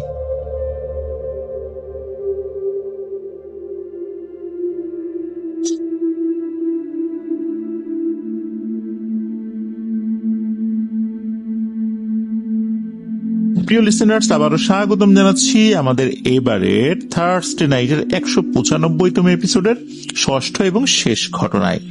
আজকের এপিসোডের ঘটনাগুলো কেমন লাগছে তা জানিয়ে এই ভিডিওর কমেন্ট সেকশনে কমেন্ট করতে ভুলবেন না। এছাড়া আমাদের ফেসবুক পেজ আর গ্রুপ তো রয়েছে আফনান দ্য হরর ওয়ার্ল্ড নামে, সেখানে গিয়েও আপনারা আপনাদের মতামত জানাতে পারেন। আপনাদের জানা বা আপনাদের সাথে ঘটে যাওয়া সত্য ভয়ের ঘটনাগুলো আমাদেরকে লিখে বা রেকর্ড করে afnanthehorbd@gmail.com এই ইমেল অ্যাড্রেসে ইমেল করতে পারেন। ইমেল অ্যাড্রেসের স্পেলিংটা বলে দিচ্ছি, AFNANTHEHORRORWORLDBD afnanthehorbd@gmail.com। স্পেলিংটাও আমরা আমাদের ভিডিও ডিসক্রিপশনে দিয়ে রেখেছি, সেখানে গিয়ে স্পেলিংটা চেক করে নিতে পারবেন। প্রিয় লিসেনার্স, এই ভিডিওর লাইক বাটন প্রেস করতে ভুলবেন না। ভিডিওর লিঙ্কটাও বেশি বেশি করে শেয়ার করে দেবার অনুরোধ করছি, যাতে করে যারা সত্য ভয়ের ঘটনা শুনতে ভালোবাসেন তাদের কাছে আফনান দ্য হরর ওয়ার্ল্ড পৌঁছাতে পারে। রহস্য আর ভয় নিয়ে সপ্তাহে 2 দিন আফনাস ইউটিউব চ্যানেলে অমীমাংসিত রহস্যের সিজন 2 এর নতুন নতুন এপিসোড আমরা আপলোড করছি। আর ফিয়ার উইথ টুইস্টের শিরোনামে প্রতি মঙ্গলবার আমরা ভয়ের ঘটনা নিয়ে রেগুলার এপিসোড প্রচার করছি। আমাদের ওই চ্যানেল সাবস্ক্রাইব করতে ভুলবেন না। ওই চ্যানেল লিঙ্কটা ওই ভিডিওর ডিসক্রিপশনে একদম উপরের দিকে দেওয়া রয়েছে। তো চলুন আজকের এই থার্সডে নাইটের 195তম এপিসোডের শেষ ঘটনা শুনে আসি। এই ঘটনাটি আমাদেরকে পাঠিয়েছেন একজন আপু, ওনার নাম হচ্ছে সুপ্তি। ওনার বর্তমান বয়স 24 বছর, পরিবার সহ উনি বর্তমানে ইংল্যান্ডে রয়েছেন। পুরো নামটি উনি প্রকাশ করতে অনিচ্ছুক সঙ্গত কারণে। ওনার দেশের বাড়ি হচ্ছে লক্ষ্মীপুর জেলায়। উনি যে ঘটনাগুলো পাঠিয়েছেন, ছোট ছোট কয়েকটি ঘটনা, তার মধ্যে একটি বিষয় না বললেই নয়। ওনার বয়স যখন 8 বছর তখন থেকেই উনি প্যারানরমাল ছোট ছোট বিষয়গুলোর অভিজ্ঞতা অর্জন করতে থাকেন। ওনার বাবা একজন রিটায়ার্ড আর্মি অফিসার। আমাদের বাংলাদেশি যে মিশন বা যে সমস্ত এম্বাসিগুলো রয়েছে বিশ্বের বিভিন্ন দেশগুলোতে, তো এই সমস্ত জায়গায় কিন্তু ডিফেন্সের যারা আছেন বা ডিফেন্স অফিসার যারা রয়েছেন তাদেরও কিন্তু পদায়ন হয়। ওনার বাবা সেই হিসেবেই আমাদের বাংলাদেশের খুব কাছাকাছি একটা দেশের হাই কমিশনে কর্মরত ছিলেন। উনি যখন পরিবার সহ ওখানে যান সালটা 2011-র দিকে, তো যেখানে গিয়েছেন ওই জায়গায় একটা পাহাড় ছিল। এই পাহাড়ের উপরেই মূলত একটা অফিস। ওখানে অফিস বিল্ডিং একটায় আর প্রেসিডেন্ট বিল্ডিংটা আবার আর একটায়, মানে একই জায়গায় না, মাঝখানে একটু গ্যাপ রয়েছে। আর গ্যাপের যে জায়গাটা, এই জায়গাটায় দেখা যাচ্ছে যে ঝোপঝাড়, তারপরে বাঁশ বাগান হয়ে গেছে, এমনটা আর কি। পাহাড়ি পথ তো বেশ উঁচু নিচু আছে ওইখানে। এই সুপ্তি আপু জানিয়েছেন যে উনি যেই বিল্ডিংটাতে থাকতেন, এই বিল্ডিংটার এমন একটা জায়গা রয়েছে পাশে যেখানে চারদিকে বক্স আকারে ঘেরা, অর্থাৎ চারকোনা চতুর্ভুজের মতো করে ঘেরা রয়েছে একটা জায়গায়। এমন ভাবে তার কাটা দিয়ে ঘিরে রাখা হয়েছে, ওখানে